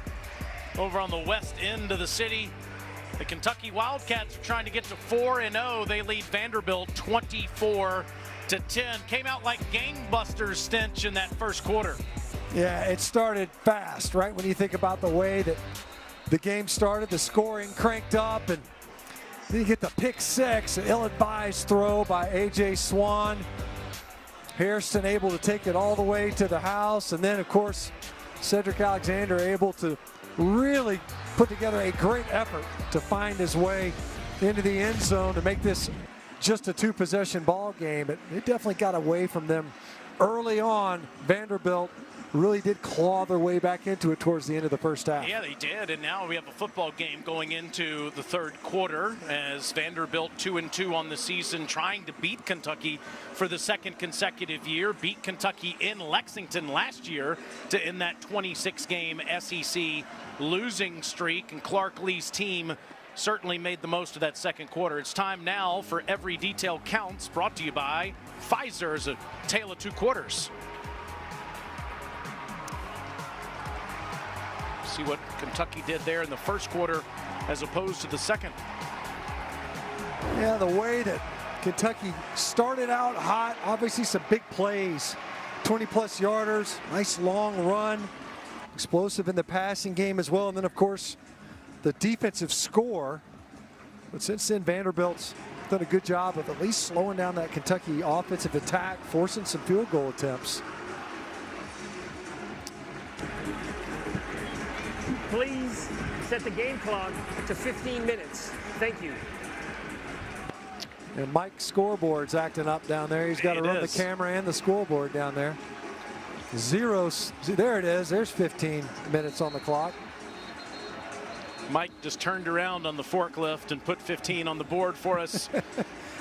Drew it on there in chalk. Will Ferris set to kick it deep. There's Mike. Construction going on here in both, SEC football there, SEC Network sticker that he's got on the hard hat. Construction going on in both end zones. Most of it will be done for next season in 2024. Ferris, the junior from Dallas, Texas, set to kick it deep to Tavion Robinson, and Barion Brown. Brown's a dangerous man. He turned to kick for a touchdown the first game of the season, but this Ferris kick goes out of bounds, and that'll give Kentucky good field position for Mark Stoops, Alyssa. Yeah, I asked Coach Stoops what he said to the team at halftime. He said, hey, we got to finish. For Vanderbilt, kudos to them. It's kind of the reverse of what we saw last week. They go up 17-0 early. This week, they find some momentum late. He said, we let them go all the way down the field at the end of the half after holding them in check for much of the first part of that half, emphasizing he wants to see a complete game, and he told the guys, stop watching the scoreboard. Yeah, that's the mentality that he wants them to have. Look, play the next snap. The scoreboard's going to take care of itself, mostly, other than the clock. They're going to keep track of the points. You just play the game. Leary 9 of 15 in the first half, and he's deflected on the first play of the second half as Issa Wataha, the sophomore from Germany.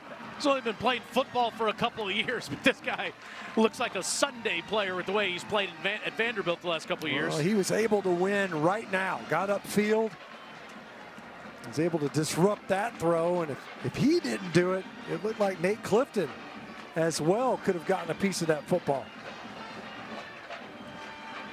Yalanin, his first name, but he goes by Issa. Started playing football 4 years ago, and what a find by this Vanderbilt football staff. On second down, that ball looks like it might have hit the turf. It did. It was intended for Dane Key. 3rd and 10. And it looked like Key had a chance to make this catch. And the ball definitely skips off the turf. And Key's got to make that catch. That's yet another drop. This has plagued the Wildcats receiving corps. That would have been a reception and right at the sticks.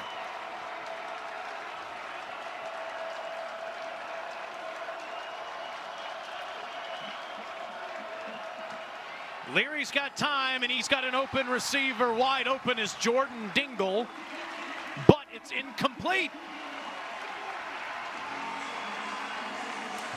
And you got to be a little bit frustrated at some point at quarterback. That's back-to-back throws. You got to come up with that catch. I mean, you're posted up. It's not even, you're not running the route. You just get over the football and sit down. It would have been a first down on back-to-back throws. Instead, back-to-back drops and a quick drive to open the second half. Yeah, just 15 seconds, and Barry punts it away. It's a cannon. It goes into the Kentucky cheerleaders over there on the sidelines. We'll see where it's marked out at the 22. 43-yard punt. It was 24-0. Felt like just a few minutes ago, Stinch, and suddenly Vandy can make this a one-possession game in the first possession of the second half. Well, when you talk about the middle quarter, the end of the first and the start of the second, could have gone any better for Vanderbilt. And you see the first 6 drives, 21 plays, nearly no production. 5 punts, 1 pick. That 7th drive, they got it going a little bit. Opened up with a run. A.J. Swan with a good decision. A penalty extended it. And then that 8th drive to end the first half. And then, of course, you do a great job defensively to get the ball back quickly here in the third quarter. Start the second half, Swan. Nice one-handed grab by Justin Ball, but it might have been better if he dropped it because Andrew Phillips tackles him for a loss. And a great job by Andrew Phillips. Just fights right through the block of Will Shepherd. You don't have much of a chance there. As you mentioned, Ball makes a catch. Nice catch. Just didn't get any help on the perimeter. Asking your receivers to block right there, and instead a negative yardage play. His first tackle for loss for Kentucky today. 2nd and 11 for Swan. Low snap, takes it and throws, and that is dropped. Shepherd with Hairston on him, unable to make the catch. Shepherd's been quiet today. It's 3rd and 11.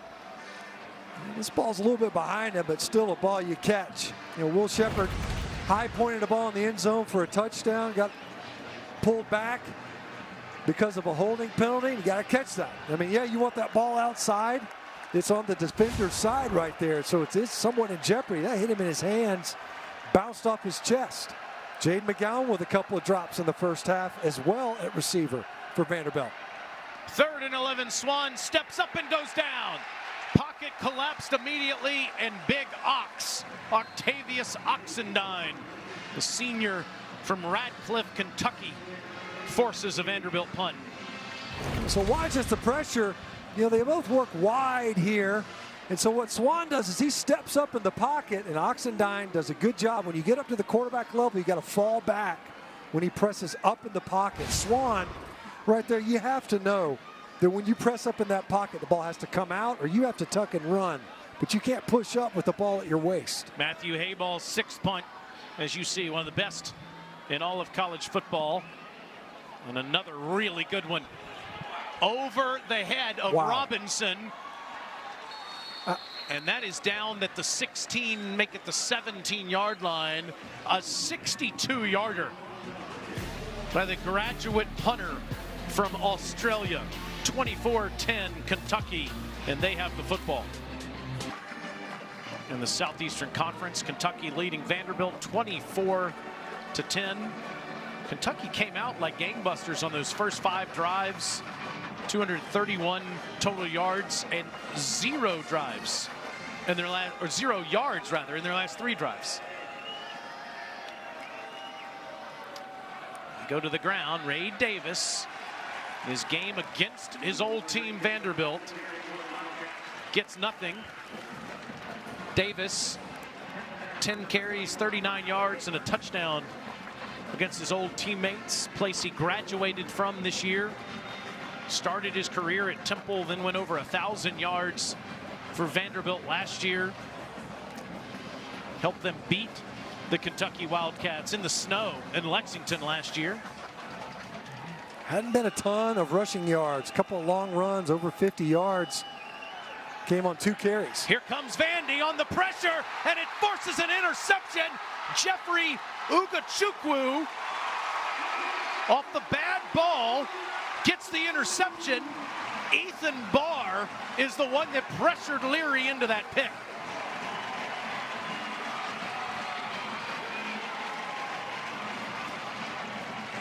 We saw this reminiscent of the first quarter from A.J. Swan, except this time watch Barr. He's going to come upfield. The protection opens up, and you see Ray Davis. He takes Kane Patterson, and Barr comes in untouched, gets a free shot on Leary. Leary tries to unload it late. Great job playing that ball in the air by Ugachukwu. And Vanderbilt is set up inside the red zone now when they take possession. At the 16-yard line of Kentucky. That's McGowan going in motion back on the field, and it's Smith running straight ahead. And he'll get inside the 14-yard line. You think about it, Ugachukwu, Marlon Sewell, John House, some of these guys are second and third team safeties. DeRicky Wright didn't play today due to injury. Jalen Mahoney ejected from the game on a targeting foul in the first offensive play of the game. Clark Lee has had to go deep into his Vanderbilt bench, and he's gotten some big plays. So we have a Wildcat down.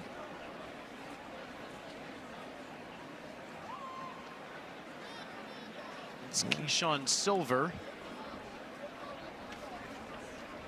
I believe that's number 9, the sophomore transfer from North Carolina.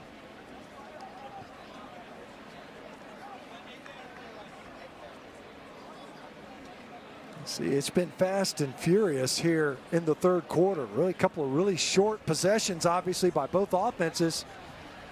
And then the turnover. Silver will be helped off stench, and we'll be back in just a moment. Another Max Johnson, the LSU quarterback against A&M.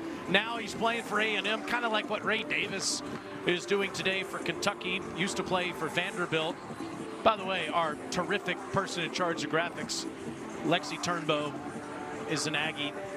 Lexi's, I'm sure, excited about that. Kevin Maloney and Lexi do a great job throughout the game supporting us with statistics. And Vanderbilt, after a horrible first quarter, has a chance to make this a one-possession game. 2nd and 7 from the Kentucky 13-yard line. Swan, a one-on-one ball to the end zone, incomplete. And he had Humphreys. Jordan Robinson able to get in there and impact that pass. 3rd and 7. Well, we said it coming into the game. Swan has developed chemistry and trust with his receivers. Humphreys had it. Great job late on that throw, just dividing his hands and breaking up the pass. But Humphreys had it. That ball was well placed and a chance to come up. That's the 6th pass breakup for the Kentucky secondary. Shepard's at the bottom. The rest of the targets are at the top. And on 3rd and 7, Swan looks up top. Now he dumps it off underneath to Smith, and it's incomplete. Pressure in the backfield, that time by Keaton Wade. And it'll force a Vanderbilt field goal. That's a huge missed opportunity for Vanderbilt. Great job by Kentucky defensively of finding a way to get a stop. The protection's there. It takes too long to get the ball out of his hands. You got a 4-man rush. And by then, nowhere to go with the football. But a huge missed opportunity and a great defensive stand by Kentucky. Porchilla from 32 yards. And it's 11-point deficit. Oh, what you wouldn't give to have made that last week from the right hash. in Las Vegas, Nevada from a yard further. You think about the second half start for these two coaches. You know, you want to come out here and start fast. If your coach Stoops didn't get what he wanted, a 15-second possession, Clark Lee got exactly what he wanted, got the ball back. They did nothing with it. You get that interception in the red zone, and you do almost no progress offensively. 11-point lead for Kentucky. Hey, reminder, coming up at 4 Eastern, number 23, Tennessee host the University of Texas at San Antonio and Knoxville. Dave, D. Mace, and Taylor have that. And then at 7 Eastern on SEC Network Plus, number 25, Florida against the Charlotte 49ers. Can't wait to see what Coach Pochi wears tonight in Gainesville. And we cap the day with Mississippi State and South Carolina in our SEC Saturday night matchup. TV Tommy, Jordan Rogers, and Cole Kubelik in the house for that one. All 3 games available on the ESPN app, so you can watch anywhere.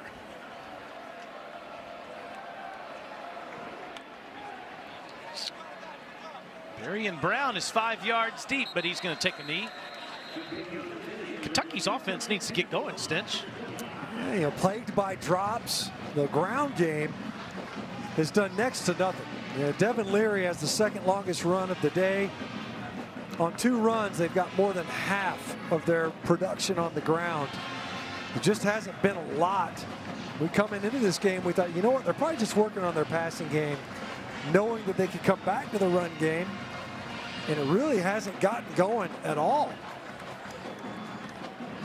The effort level by this Vanderbilt defense to just play as hard as possible, no matter what the score is, has certainly helped this Commodore team get back in the game. Leary has trouble with the snap, picks it up and goes down. That'll be a loss of 4 on the play. Down to Alyssa. Taylor, you just said it. Consistency with our energy, no matter the circumstances, is something that Clark Lee has been preaching to this Vanderbilt team. That's been the case all day long here on the sidelines when I've been watching this defense, especially after that last Kentucky offensive drive where the Vandy defense forced a turnover. Ethan Barr and his teammates coming over to the bench, assistant coaches crowding them saying, are you guys having fun yet? Whether it's Langston Patterson, Mahoney, DeRicky Wright, Davion Davis, they're all helping these guys keep that energy up on the sidelines and now out on the field. So true. Liam Cohen, the offensive coordinator for Kentucky, talked about it. And now again an issue getting the football from the center. Eli Cox snaps it to Leary, and Leary trips over Ray Davis in the backfield. You know, something, you know, he's had to get used to playing under center. The last 2 plays, the snap was there. Leary just dropped it. This time, watch Cox. Watch his right foot right here. He's going to step back, and he's going to catch Leary's toe. So he ends up getting tackled by his center. You got to know, you got to clear out of there. He's trying to reach that nose tackle. And because of that, it wasn't like Cox took a big bucket step. You got to clear out of there if you're the quarterback. 3rd and 20, incomplete. Just over the hands of Nicholas Rinaldi as Leary was trying to get it to Brown. And it's a quick 3 and out again for the Kentucky offense. Wow, the Vanderbilt defense here in the second half. They've come out lights out. A lot of passing too. Of course, there's been no run support really offensively for Kentucky. And back-to-back bizarre plays, mishandling a good snap and then getting tripped up by your center to back yourself up on that possession for Kentucky. Wilson Berry to kick it to Will Shepard.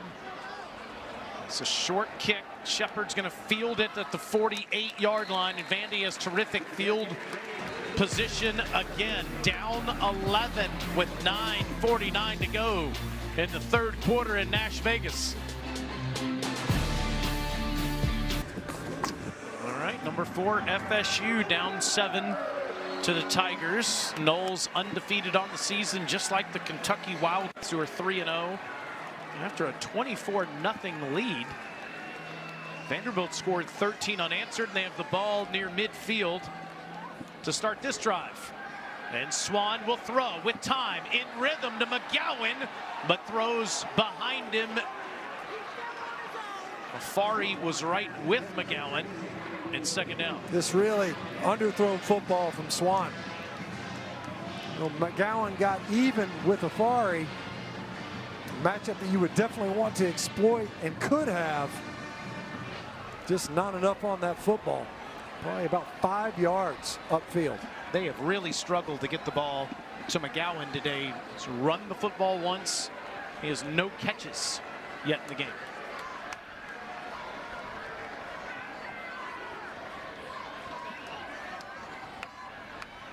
That ball to Skinner behind the line, makes a man miss, but steps out of bounds.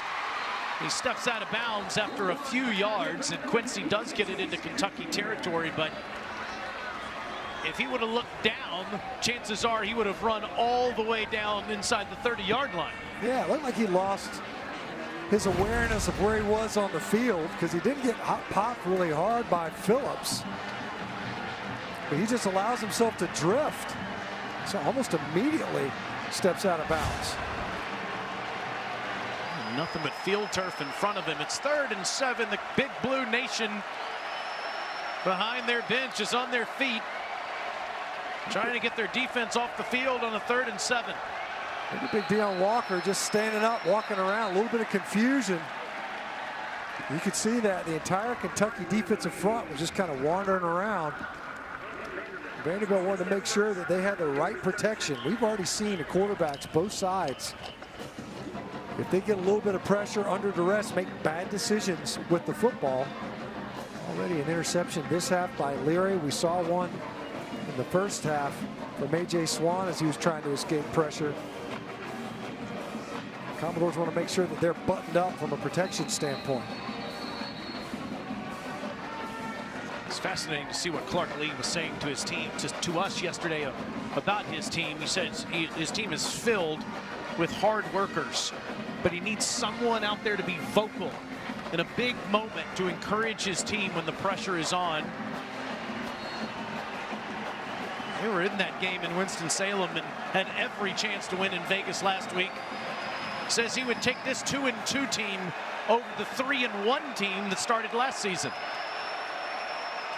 Here's a 3rd and 7 for Swan, and throws into coverage and throws it to Kentucky's De'Aaron Jackson. Jackson laterals the football. There are flags down on the field. Andrew Phillips has the ball now, and he's inside the 25, down to the 21. Let's see, it could be a block.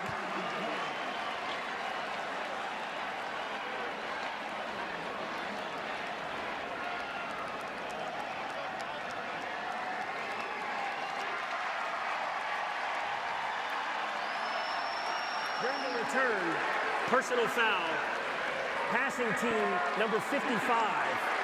Half the distance to the goal from the end of the run, 1st down Kentucky. And that's the 2nd personal foul we've seen on Vanderbilt. Swan telegraphs this one. It was a bad decision on this one. The safety blitz, the ball should have never, you're trying to cram one in there. There's 3 Wildcats converging. Middle field safety able to jump right in front of that.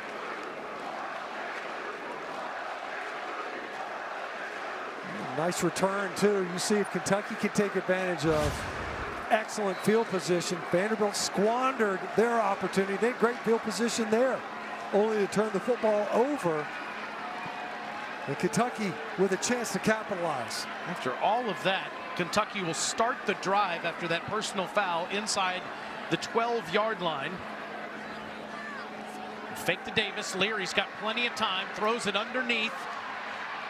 Caught inside the 10 and thrown down to the 7 to Demi Sumo Karngbe. And it'll be 2nd and 6. You know, that is such a huge play by the Kentucky defense. You think about all the momentum so far in this third quarter has been all Vanderbilt. Now, offensively, they haven't been able to capitalize, but the Commodore defense had the Wildcats on their heels.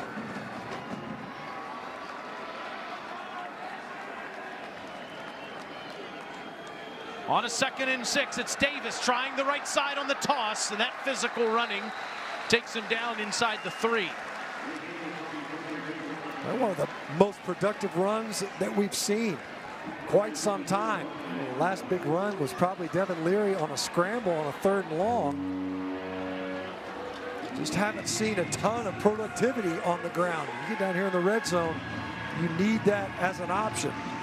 Wholesale changes for the Commodore defense. A lot of fresh legs coming in there late. Jordan Dingle, 85, lined up in fullback. Davis follows Dingle to the goal line, short. But it looks like enough for the first down.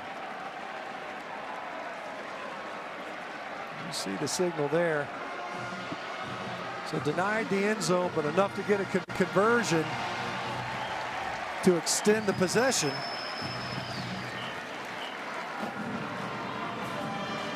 Surprised if we don't see it once again. See if you can't just hammer it in there on a 1-yard field. Again, straight ahead, Davis, touchdown. His second today.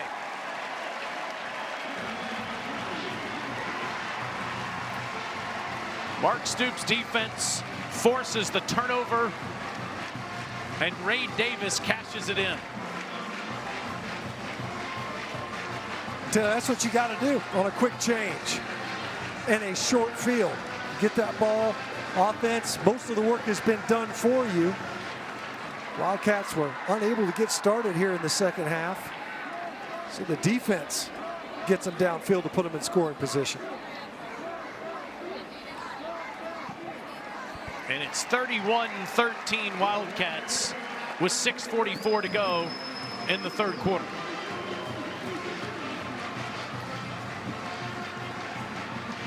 A lot was made about Davis's return to Nashville this week. He tried to make this about business as much as he could. We talked about that interception that was telegraphed by A.J. Swan. It leads to 7 points. And we saw a bad decision earlier. Forced the ball in there, and it was a pick six. This time, once again, just trying to cram it in there right down the hash. Instead, gets picked off, then gets lateraled. Really wisely, incidentally, get it to a fast mover. Andrew Phillips. Of course, Ray Davis just hammers it in there.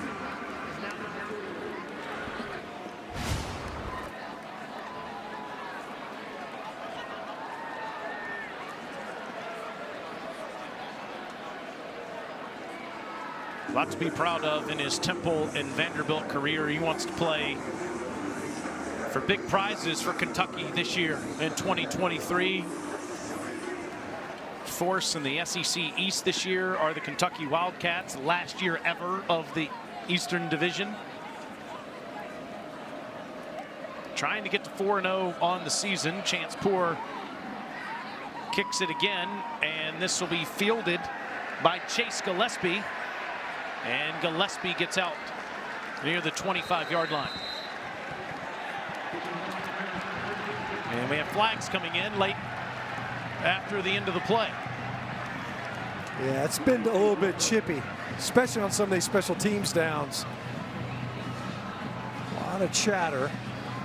Officials coming in there trying to calm it down. We've seen a couple of penalties. Gunnar Hansen has had a couple of penalties called on him in this game.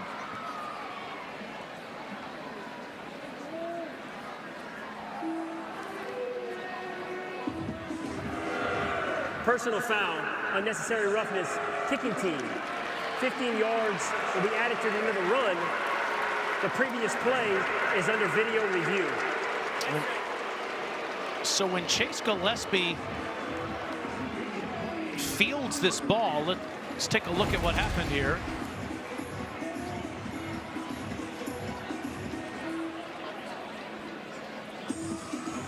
Wow. If it's not on the turf, it's awful close. Let's see. He's down. That left knee is down.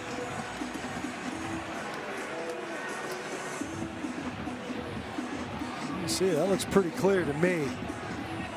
Hard to tell from this head-on look, but that side view looked like his right foot was going to be in the way and obstruct our view, but it looked pretty evident that his left knee was all the way on the turf on that side look right there. After video review, the runner's knee was down at the 5-yard line. The personal foul, unnecessary roughness penalty on Kentucky will be added 15 yards from the 5-yard line. They'll be first and 10 at the 20-yard line. Well, we thought Vanderbilt was going to start the drive at the 25. After all that, they're going to start at the 20 instead. Yeah, you talk about a personal foul, a huge penalty to bail you out of a special teams misstep, we'll say. Unintentional knee being down right there on the reception by Gillespie. Starting that possession in a hole. Now Vanderbilt offensively, we talk, both these offenses have struggled so far in the third quarter.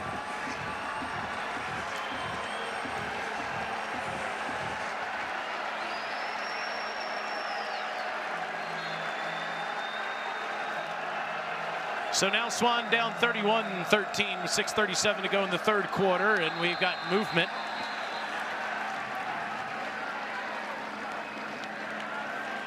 False start. False start. Offense, number 84. 5-yard penalty, first down. Let's go back to what happened on the last drive at the end after the interception. Right there. Gunnar Hansen. This is the, excuse me, this is the kickoff we're talking about. The personal foul and the kickoff. Yeah, working with Ethan Barr and just extra. Right there, whistle's blown, you're throwing a shot. Vandy gets him on the hard count for a free 5 yards. So now on a 1st and 15, Smith unable to get much, just up to the 16-yard line, and Vanderbilt is only run for 47 yards today. Kentucky's outstanding stopping the run stench, and Vanderbilt has been able to establish it all season. Yeah, it's been really up for both teams. Tough sledding, right? Ray Davis got those carries down in the red zone on a short field, but neither offense has been able to establish their ground game.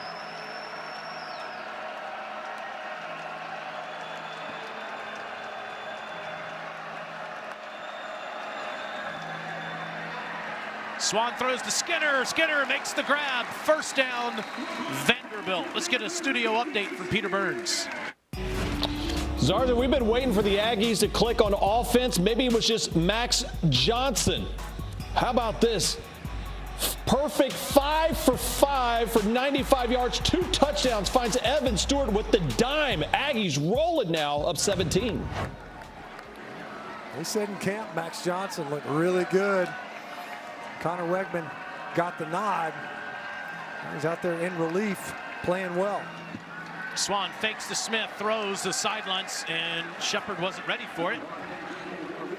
Second time today, at least, that Swan and Shepard have been on different pages. We saw it earlier on a third down. Definitely some confusion there on that route.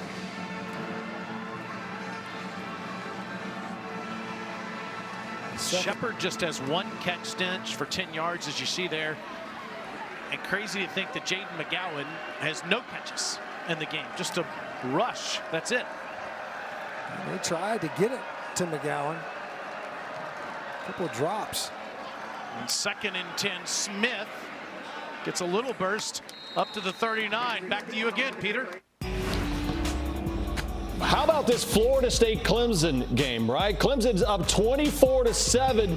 How about for Deloche? Not only does he force the fumble, the offensive line says, here, you take it 4 all the way to the house. It is knotted at 24 going into the 4th.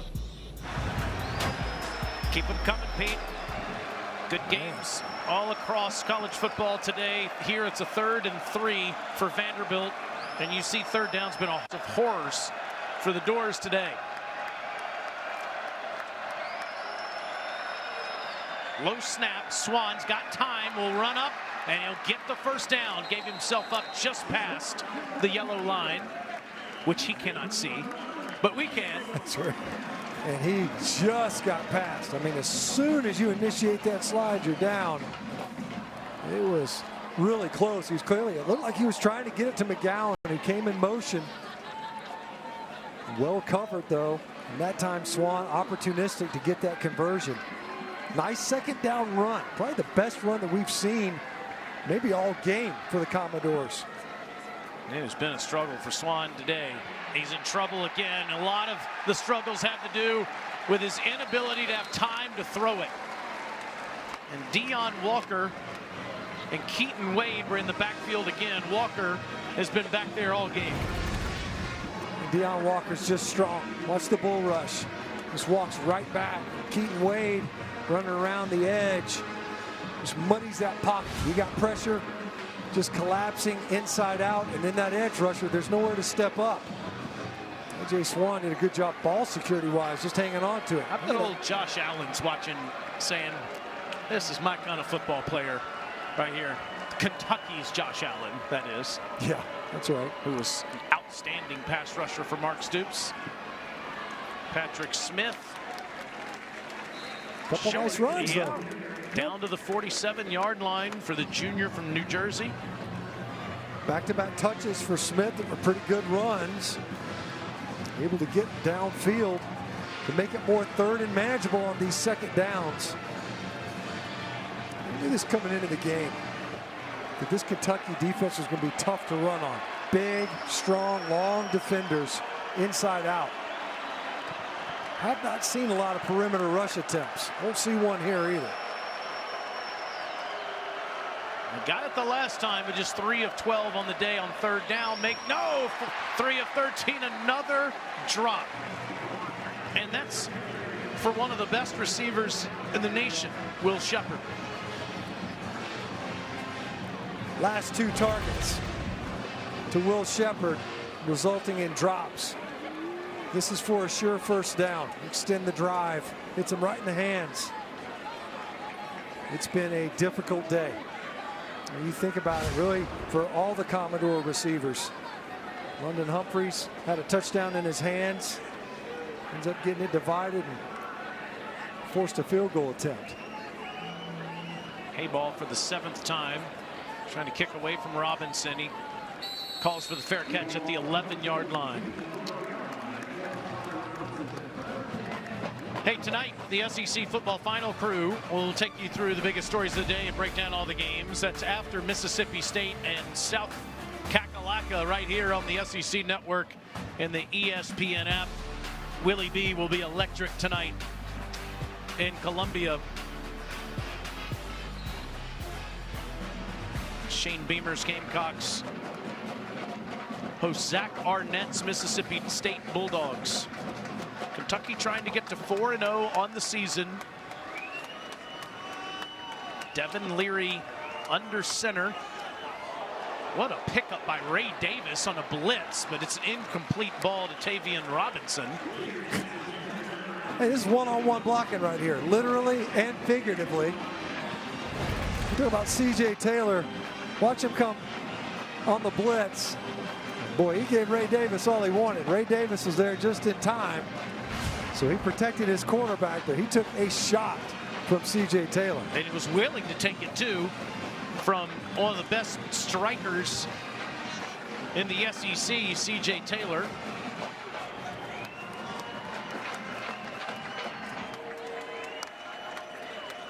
Leary hands to Davis. Davis got no place to go. Surrounded by ex-teammates, including Issa Wataha.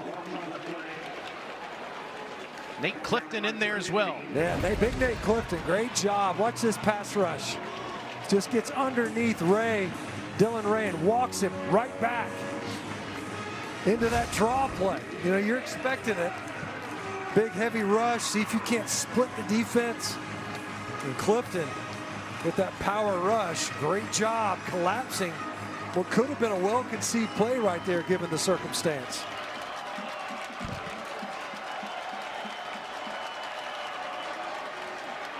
On 3rd and 15, Leary's in trouble. Almost threw it to Vanderbilt again, but that's incomplete. Miles Capers was there, but there is a flag down in the end zone. Face mask, defense number 29. 15-yard penalty from the previous spot, first down. Boy, is that big on Capers. Huge, huge penalty. I mean, you're going to be punting out of the shadow of your own goalpost. Watch Capers coming around. Looks like he was held.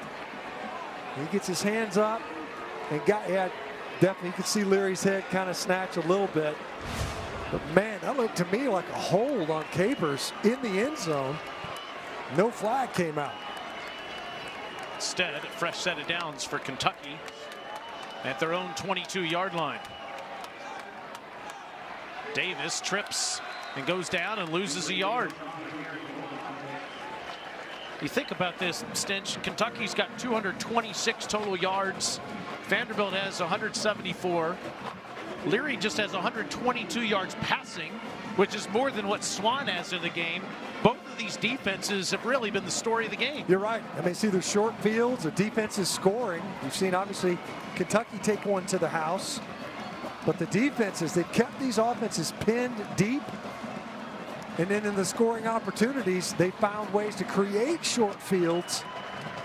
It really has been the story. Offenses have not been able to get moving. On a 2nd and 11, Leary throws and it's complete. Up to the 30 to Key.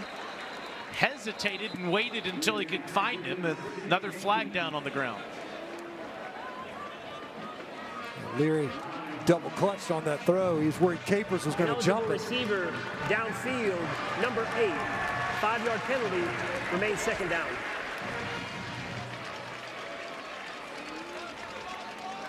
That's Isaiah Cummings. Yeah, I think.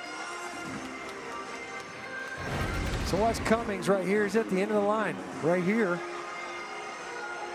And you had a man that was covered up on the end of the line there by the bottom receiver. So the flag come out almost immediately. It's effectively an illegal formation.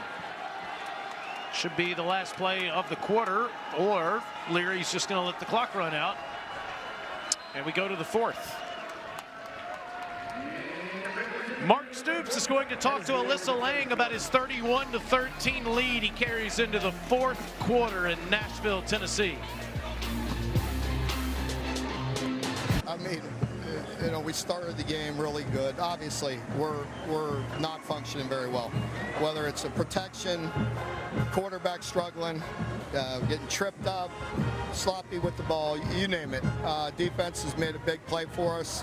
The offense, we got to find some consistency, some balance. Our run game's non-existent, and we're struggling in the pass game. How do you get the run game going a little bit more? We got to get them blocked. We got to get them blocked. We got to make sure we're calling plays that give our kids an opportunity to be successful, and we got to get them blocked. Thank you, Coach. Thank you. On a 2nd and 16, they get some blocks as Tavion Robinson shows off his speed. Just get the ball into the hands of one of your specialists and let him take over. Nice play call by Liam Cohen, but there is a flag down back near the line of scrimmage. Holding. Offense, number 69. 10-yard penalty from the previous spot. Correction, half the distance to goal. Remains 2nd down. Forget my compliments about the blocking. It was a good job on the perimeter, at least initially. They called that on left tackle Marcus Cox. Watch him. He's going to kind of release. Knows that ball's coming out there. He wants to try to block it. And when he goes to wheel on Ethan Barr, he didn't have to do all that. A little extra and behind the play. So now 2nd and 24 from back at the 10-yard line for Leary. And a handoff to Davis. Davis stutter step move. Makes a man miss, breaks the ankles, and gets near midfield.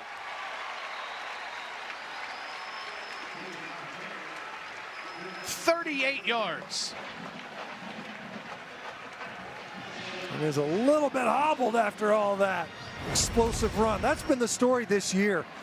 Get a puller. Jagger Burton does a good job of getting around. Ray Davis actually runs underneath that block. And Kane Patterson just could not close the gap. Davis stuck his foot in the ground and got upfield right now. Explosive run for the Kentucky offense. Ray's out. JuTahn McClain is in. And McClain with flags on the field. He's tackled for a loss by Nate Clifton. Holding. Offense number 73. 10-yard penalty from the previous spot. First down. And that time it was Dylan Ray pulling from his left guard position on Ethan Barr. Once again, a couple of flags coming out. These old linemen trying to block linebackers. A spate of penalties now along the line of scrimmage. Isn't that the truth? Here it is. Watch Barr. See him wheel. I mean, just grabbed him and tackled him. Reached out that big old left paw. 1st and 20. Just a toss ahead to Sumo Karngbe. Moves laterally and doesn't get much. Yeah, that time they were trying to get Vanderbilt leaning to the left side of the field defensively. Yeah, they had pullers run the opposite way. The whole thing was kind of a bluff. See if you can get the defense to bite into it. A couple of pullers, they're going to the right side of that offensive formation. Instead, Vanderbilt did a good job staying at home and getting upfield. McClain looks like will stay in there for another snap as they work on Ray Davis. After the long run, Kentucky's gone the wrong way since he put the ball near midfield. Nice catch by Key, a turn, nice move into the Kentucky bitch at midfield. They're still jawing. And they'll set up a 3rd and more manageable for Kentucky. Well, Key's had a relatively quiet day, only the 3rd target for him.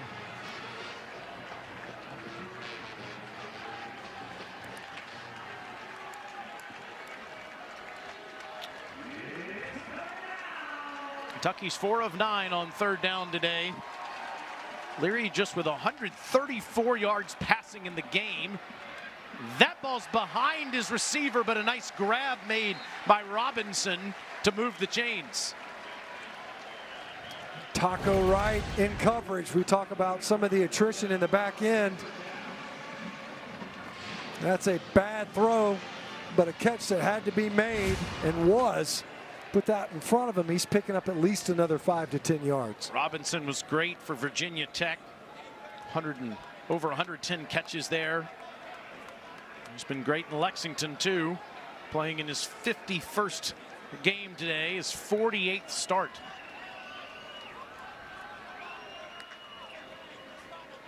And back to the ground go the Wildcats with McClain. McClain takes 5 or 6 Commodores with him down to the 22-yard line.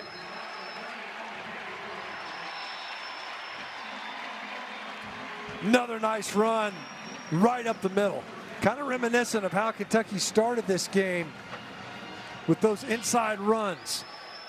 Able to get downhill right now. And it was McClain that opened up the scoring with a long run on an inside carry. Mark Stoops was adamant last night about his team's identity. Got to be physical. And it's going to pay off with a touchdown. What a grab by Dane Key. He might get a taunting penalty at the end of this on Martel Height for patting him on the helmet, though.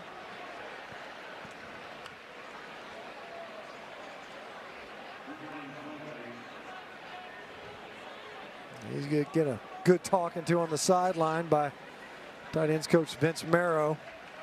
They're going to have that, true sophomore. The result of the play is a touchdown. After the score, unsportsmanlike conduct, offense number 6. The 15-yard penalty will be assessed on the kickoff.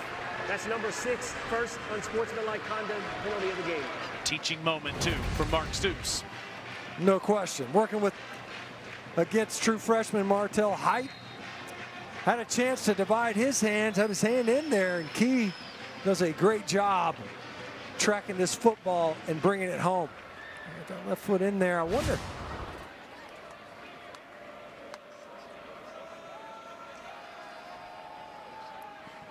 It's 38-13 Kentucky. Finally, the Kentucky Wildcats showing some physicality in the ground game, leading to a one-on-one touchdown pass from Leary to Key.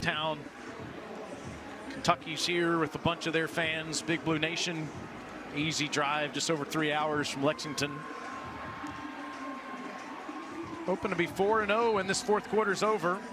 Dane Key, another touchdown grab. He set the Kentucky freshman record last year. It was 6. That was his second of the season.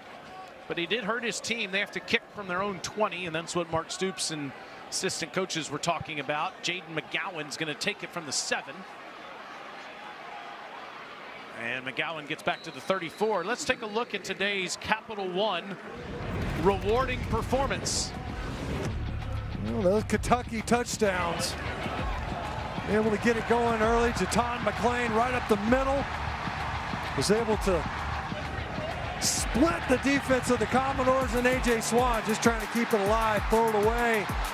Instead, goes the other direction for 6 on a pick 6. Ray Davis powers it in the end zone after yet another interception, and then Devin Leary able to find Dane Key, who high points that ball. Gives a little extra, cost his team 15 yards on the kick, but not before he got his 6 points.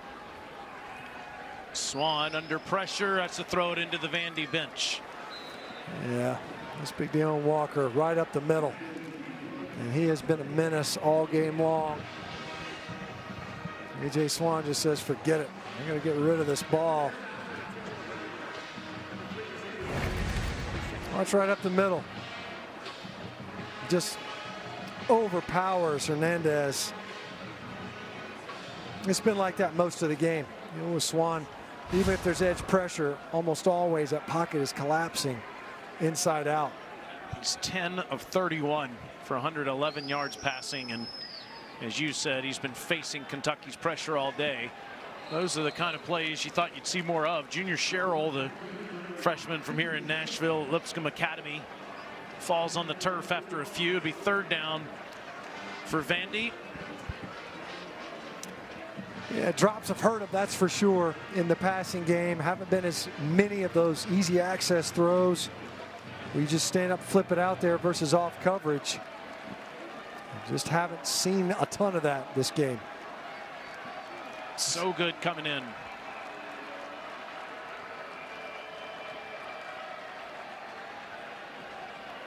On 3rd and 7, good ball to Humphreys, and he's out of bounds short of midfield for a 1st down. On target throw to the true freshman. And a guy that we talked about coming into this game had really emerged. He started a couple of games ago versus Wake Forest. You see as the offense tries to sort itself, Will Shepard substituting off the field. Marion Carter in for him. Swan, as they pick up the blitz, throws the deep ball to Carter. Got it! Yes, inside the 15. What a catch. Yeah, it looked like he kind of pinned that ball against his left shoulder pad. He just substituted in the game, and he gets a go ball down the sideline. It looks like they're going to be quick. I don't know. I guess they're going to say he had firm control of that football all the way through the catch. The ball's already been snapped. They don't have a chance to say anything. Smith gets inside the 10, wisely moving quickly, so they didn't have a chance to look at it. Carter's been the deep threat this year. That was a 39-yard catch. His other catch was 41 yards on the season. Yeah, it's just a cameo performance. Comes in there, catches a big ball, comes back out. Shepard now subbing back in for this red zone possession. Vandy's ability to throw the football down the field is unlike what we've seen from them in many years. The key is give their quarterback time to do that, which he has here. Throws to Shepard. Did he catch that? No. Hairston was all over him, and Shepard evidently never had possession of it. It's quite an effort, though. Well, Shepard, he kind of traps this ball with his right arm, but the problem is when he does, Hairston's got his hands in there with him. See that ball? And Hairston's got his hands in there with it. Incredible Incredible effort. 3rd and 6. Swan one-on-one again, and this time incomplete. There's a flag in there. Hairston was able to get it out of there at the last second, but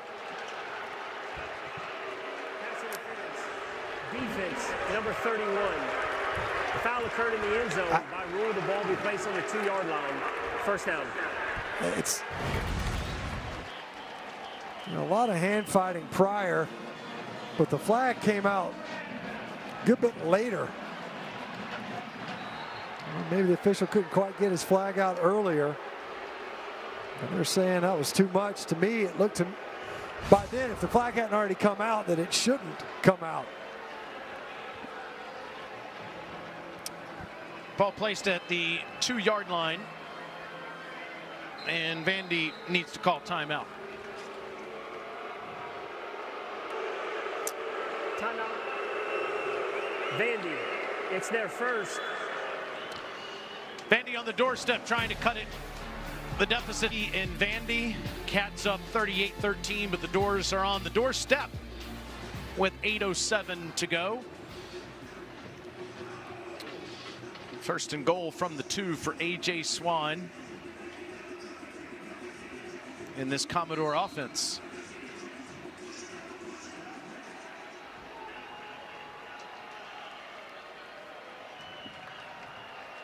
That's McGowan going in motion. Instead, it's to Smith.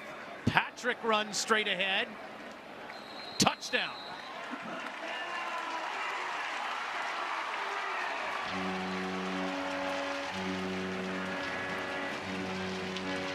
The man they called Cheeks, who's become the top tailback, replacing Ray Davis, is into the end zone for the second time this season.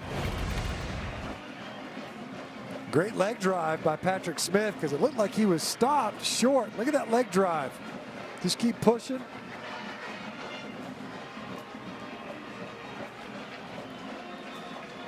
They're going to go for 2, it looks like. Well, Vanderbilt.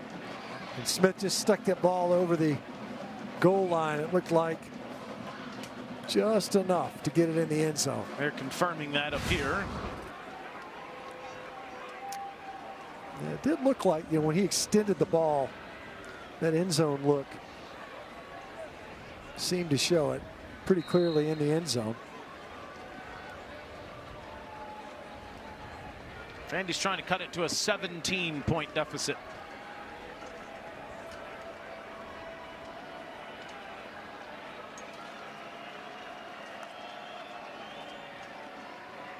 Swan, it's a good 2-point conversion to Skinner. Vandy now 2 of 4 on 2-pointers this year. What do you think? The big ball to Gamarion Carter, capped. A 2-point conversion to Quincy Skinner. This is after back-to-back shots to Will Shepherd. The Doors find themselves back in the end zone, trying to climb back into this one late.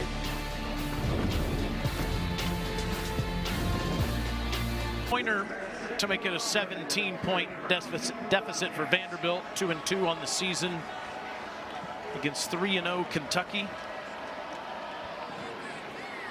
Ferris will kick this down to Barion Brown inside the 10. Didn't have a lot of help down there for protection, but does get it back out to the 25-yard line. Kentucky trying to improve to 4-0 on the season. You see the conference changes that are going to be made next year. In college football, a new era of the SEC is coming next year, with Oklahoma and Texas joining the conference, and all of the SEC action on the ESPN, ABC, SEC network channels next year.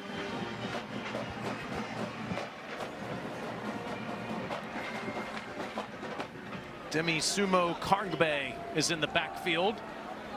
He had a big game last week running the ball. The junior from New Jersey had 4 carries for 58 yards and a touchdown. Teammates with Leary at NC State. Yeah, you think the traditional Kentucky football, this is where they try to start salting the game away, right? You just shorten the game, keep the ball on the ground, grind it out, pick up first downs. New clock rules are built for that sort of thing. So far this season, we haven't really seen that, not with consistency anyway. The rushing yards have come on big chunk plays. Leary will throw, play action. Has an open receiver, and it's Brown that makes the catch, but he's out of bounds.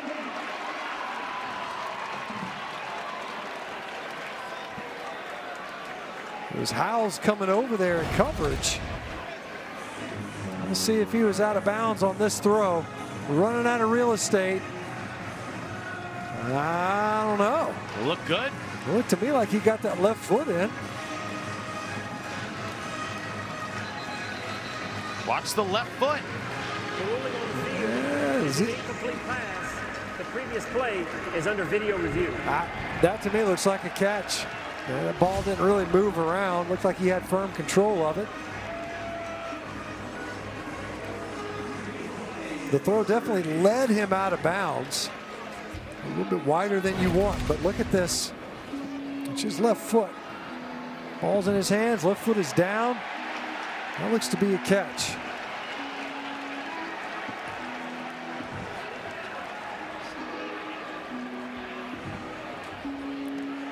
The officials on the field are watching the big screen that's suspended by these two cranes, and the replay official taking a look at this one again.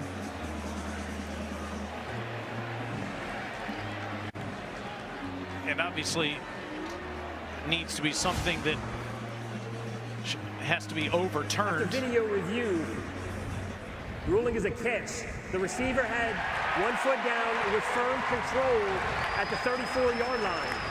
1st and 10, Kentucky. Sophomore from Nashville who's got a bunch of family and friends here today, who set the Kentucky freshman receiving record last year with over 600 yards and 50 catches.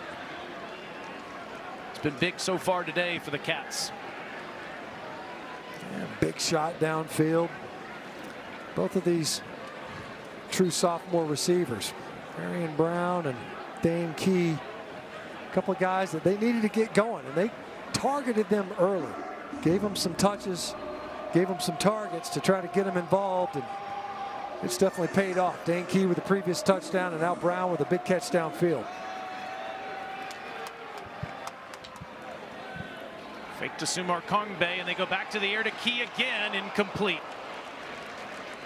It's a little too far in front of him with Haight running right with Key. 2nd down, clock stops. 6:39 to go.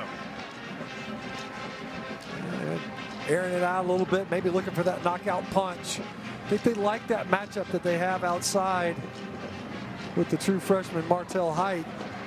At that time, Vanderbilt brought that edge pressure. They kind of hesitated a little bit. You just pull the trigger and run all the way through that rush. Could have disrupted the throw.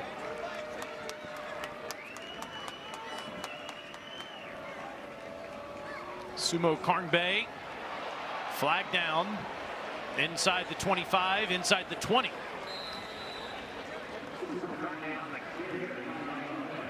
They're going to get a hold there. And an easy one to see, really. Holding. Offense number 75. 10-yard penalty from the previous spot. 2nd down. And Eli Cox has had a heck of a day. But on this one, he's trying to reach and watch the finish. You know, you're falling down. That makes it easy. And if you're keeping your feet, you end up just kind of hip tossing the guy. I get it. But once you're falling to the ground, if he ends up getting slung to the ground, they're going to get a flag every time, just about. I think that move has made sense enough today. Jagger Burton moving to right guard and Cox at center. Play clock almost ran out. Sumo Kongbe drilled by Ethan Barr. Doesn't get much.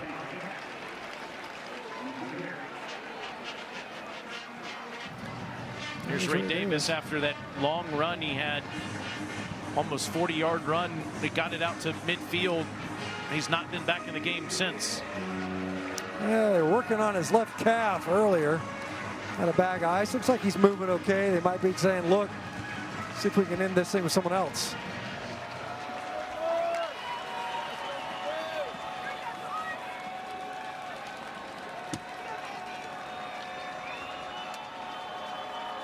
Ramon Jefferson in the backfield on his 3rd and 21. Incomplete. It's 4th down. Guys, when it comes to Ray, I've been told he's okay. He's been up on the sidelines for the last few plays, and when they confirmed that Barion Brown catch just a few minutes ago, he was running up and down the field, so he looks to be okay from here. That's good news for next week against Florida. I wonder if that's partly what informs the play calling a little bit on this possession. Started the drive with about 8 minutes north of that. You know, Stitch, if there's one thing missing from this Kentucky team as they approach 4-0, it's the inability to take the air out of the football and in the game. We've seen that from so many Mark Stoops teams in recent years, and he is still searching for that this year as that ball goes into the end zone with 5:09 to go. Vandy will get it back down 17 in the 4th quarter.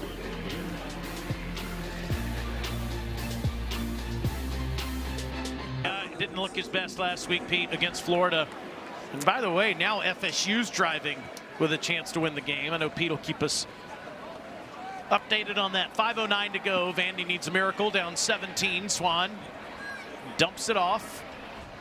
And past the 30 goes Cedric Alexander, and it is a 1st down.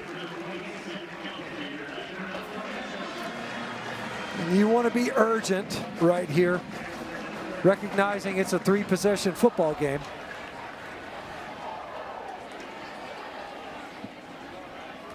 Again underneath, and just near a 1st down goes Cameron Johnson, a freshman from Mobile, Alabama. 4.5 to go. Swan intercepted. It's Hairston again off the carom. Is he going to do it again? Another pick 6.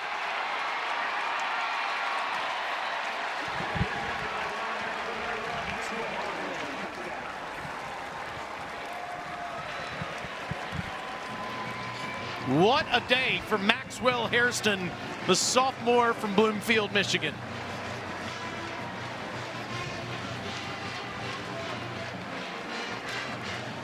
Seemed to have been in the right spot multiple times. He got tried multiple times, ended up with a PI ultimately, but he's had a heck of a game. 2 pick 6s, don't see that very often.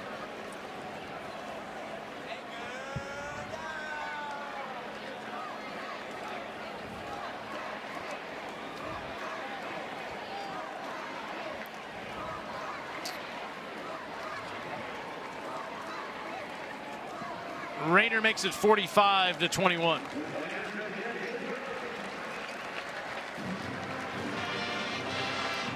Big Vince Marrow gives Hairston a hug. Incredible day for him. Here's the 2nd one. Trying to get the ball to Cam Johnson. It just bounces up. And Hairston, who wasn't on Johnson, is covering the receiver further downfield, just happens to bounce right to him. He finds his way into that same end zone. About the same distance, too, incidentally. He scored a ton of points. He might be the most productive offensive performer that we've seen here today for the Kentucky defense.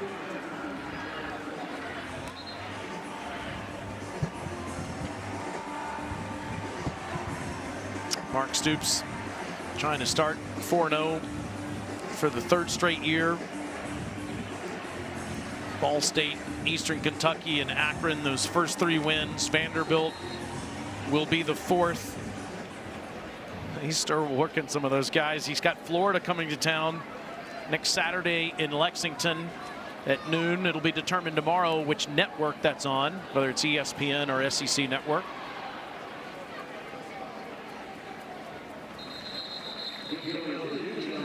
Here are Hairston's touchdowns today.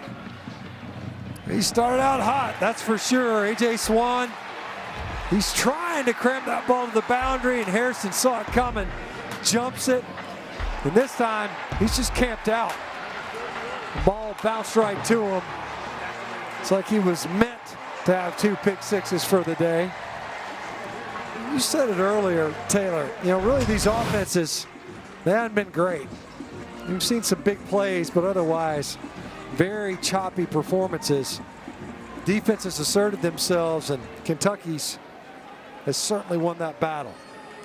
It's quite a day for Hairston. Swan completes that one to Logan Kyle. Vanderbilt's going to fall to 2-3 on the season. They have Missouri coming to town next Saturday at 4 o'clock on SEC Network. First down run by, or right near a first down, I should say, by Cedric Alexander. And we've seen significant progress in their passing game, but if they're going to win SEC conference games this year, Stinch, they're going to have better protection up front. Got to run the football. Got to catch the ball, too. I mean, there's all those things. Nice run there from Alexander. Got to clean up some play. Penalties hurt Vanderbilt today. Took points off the board. Slowed down some drives. Second down, especially in the first half, was just a disaster. They were dialing up some good plays on first, but it cost them as soon as the drive got started. That's overthrown as Swan was facing more pressure. Swan's hurt almost immediately after he threw that ball. Oh boy, and he's in a lot of pain. Hurt his elbow last week, and Ken Seals had to come in. He's holding his elbow now, Taylor. I don't know what happened on that throw. Definitely came out funny. Watch him throw it. It looks like he got clipped just a little bit in his throwing motion, but Khalil Saunders got a piece of it, of his throwing arm. It just didn't look like there was a ton of contact. But as you mentioned, came out. That was really, was the difference in the game, perhaps. Threw an interception right at the end of the second quarter. Couldn't come out that first possession in the third quarter with that elbow, and it looks like he's aggravated it again. You see what Seals did during 2020 and 2021. Senior from Azle, Texas, did come off the bench last week to start the second half before Swan came back into the game. Alexander, this is the future of Vanderbilt on the ground. And Cedric, the freshman from Austin, Texas, runs up to the 48-yard line. Swan went into that tent, and you certainly hope he's okay. A lot of potential from that Vanderbilt quarterback. And in that passing game, they're going to have to lean harder into it, as you were documenting earlier. First down, Alexander. Kentucky didn't salt the game away. Looks like Vandy's going to here. Down 24. And with your backup quarterback in the game, a lot of drops today. You think back to, as you mentioned, first offensive play of the game for Kentucky. You lose Jalen Mahoney. You're already down a lot of bodies in your secondary. And Vanderbilt had some opportunities, especially in the third quarter, just couldn't capitalize. Seals throws. And it's caught at the 44 by Kyle. The wide receiver tight end hybrid for Vanderbilt. Just a reminder, coming up at 4 Eastern, it's Tennessee and UTSA from Neyland Stadium. And Seals, good ball across the middle. Inside the 25 and down to the 23 goes Will Shepard. It's been a quiet day for Will. Finally gets a grab, got one early in the game, and there's his second. And he's had other opportunities. It's been a bumpy day, really, for the Commodore receivers in general. 90 seconds to go. Seals throws, caught, and out of bounds inside the 15 by So Chase Gillespie that time, yeah. There's some other guys jumping in there.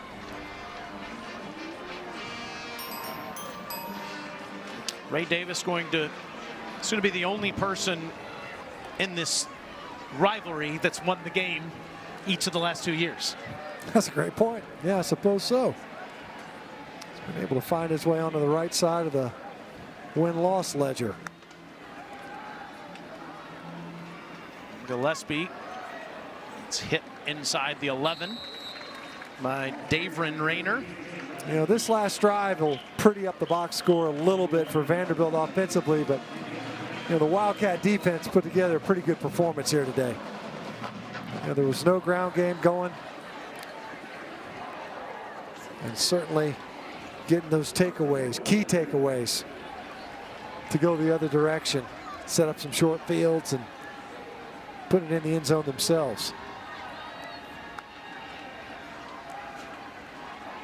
Seals has time, throws, and it's out of bounds with 41 seconds left. And meanwhile, for Kentucky's stench, not the best of days for Devin Leary at quarterback. He's thrown 5 interceptions in his first 4 games, but his team is 4-0. And while he tries to find chemistry in his passing game and establish the ground game with Ray Davis and friends, his team just keeps winning. Yeah, it wasn't always pretty. In fact, it was rarely pretty. There were some big plays that popped loose. Leary had a key scramble on a 3rd and 7. But an up and down day for him as well. Seals throws, and again it's Humphreys who's targeted, but it's incomplete. So Davis goes over 70 yards rushing with a long 38-yard run in the second half. Leary's numbers weren't terrific today, but a win is a win.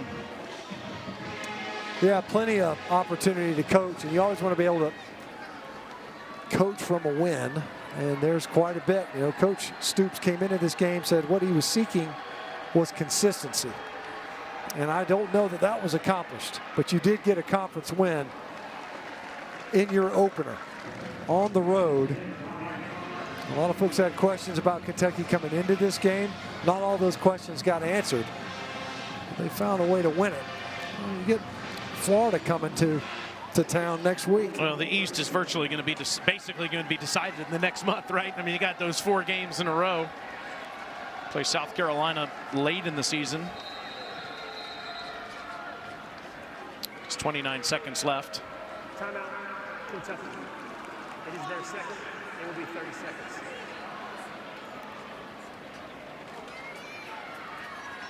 Well, there's no doubt that this is the game of Maxwell Hairston's life today with those 2 interceptions. In fact, he's the first Wildcat ever to have 2 pick sixes in the same game. I mean, it's one heck of a performance, and it wasn't just, you had several pass breakups. Did a really good job in coverage today. Like you said at the top, you know, Brad White felt like he was really coming into his own.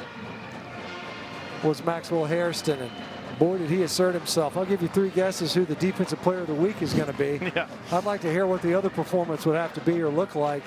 I know it's early, but man, you might as well start putting his name on the plaque or whatever you get for that thing. One of the best people in the history of this conference is Mark Womack. He's at the stadium today. I think if he's got a vote, yeah, I know where it's going. Here's Hairston. He wants more on this 4th and goal. Yeah, timeout. Wildcats want to keep him out of the end zone. Seals throws wide open, target, touchdown, Cameron Johnson.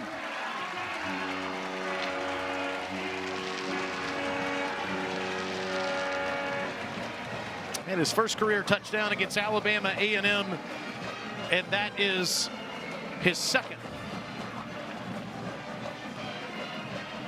And I want to make sure all the people in Theodore, Alabama are happy, because I did say Mobile. He's from nearby Theodore. Mobile would be the urban center, I suppose, the Yeah. metropolitan area.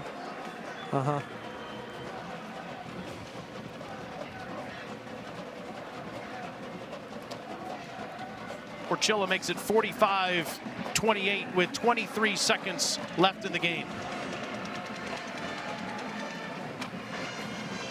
Texas A&M, a winner over Auburn today.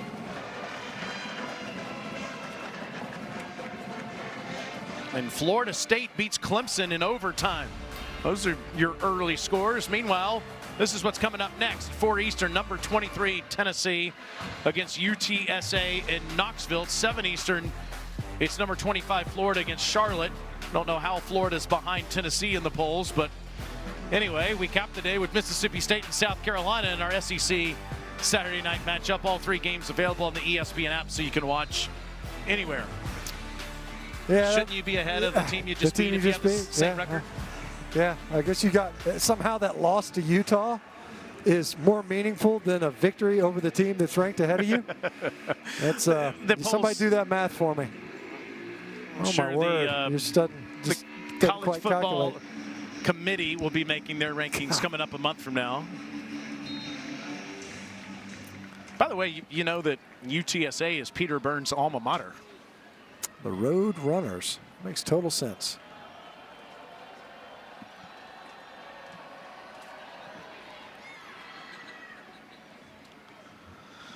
So Kentucky about to put a bow on this one and go to 4-0 on the season. The great news is Mark Stoops' team is 4-0. He's taken Kentucky to heights they've never been before. And maybe also it's good news. He's got a lot to correct. He can still coach while winning. Yeah. Well, and you think there's quite a bit of opportunity for improvement. I mean, 45 points. That's actually a little bit surprising, right? And the last time they did this was at Vanderbilt back in 05. So with the Cats going to 4-0, they have Florida next week. And Vandy falls to 2-3, and they play Missouri here in Nashville next Saturday. For Matt Stinchcomb and Alyssa Lang, I'm Taylor Zarzer. Let's send it back to PB in the studio.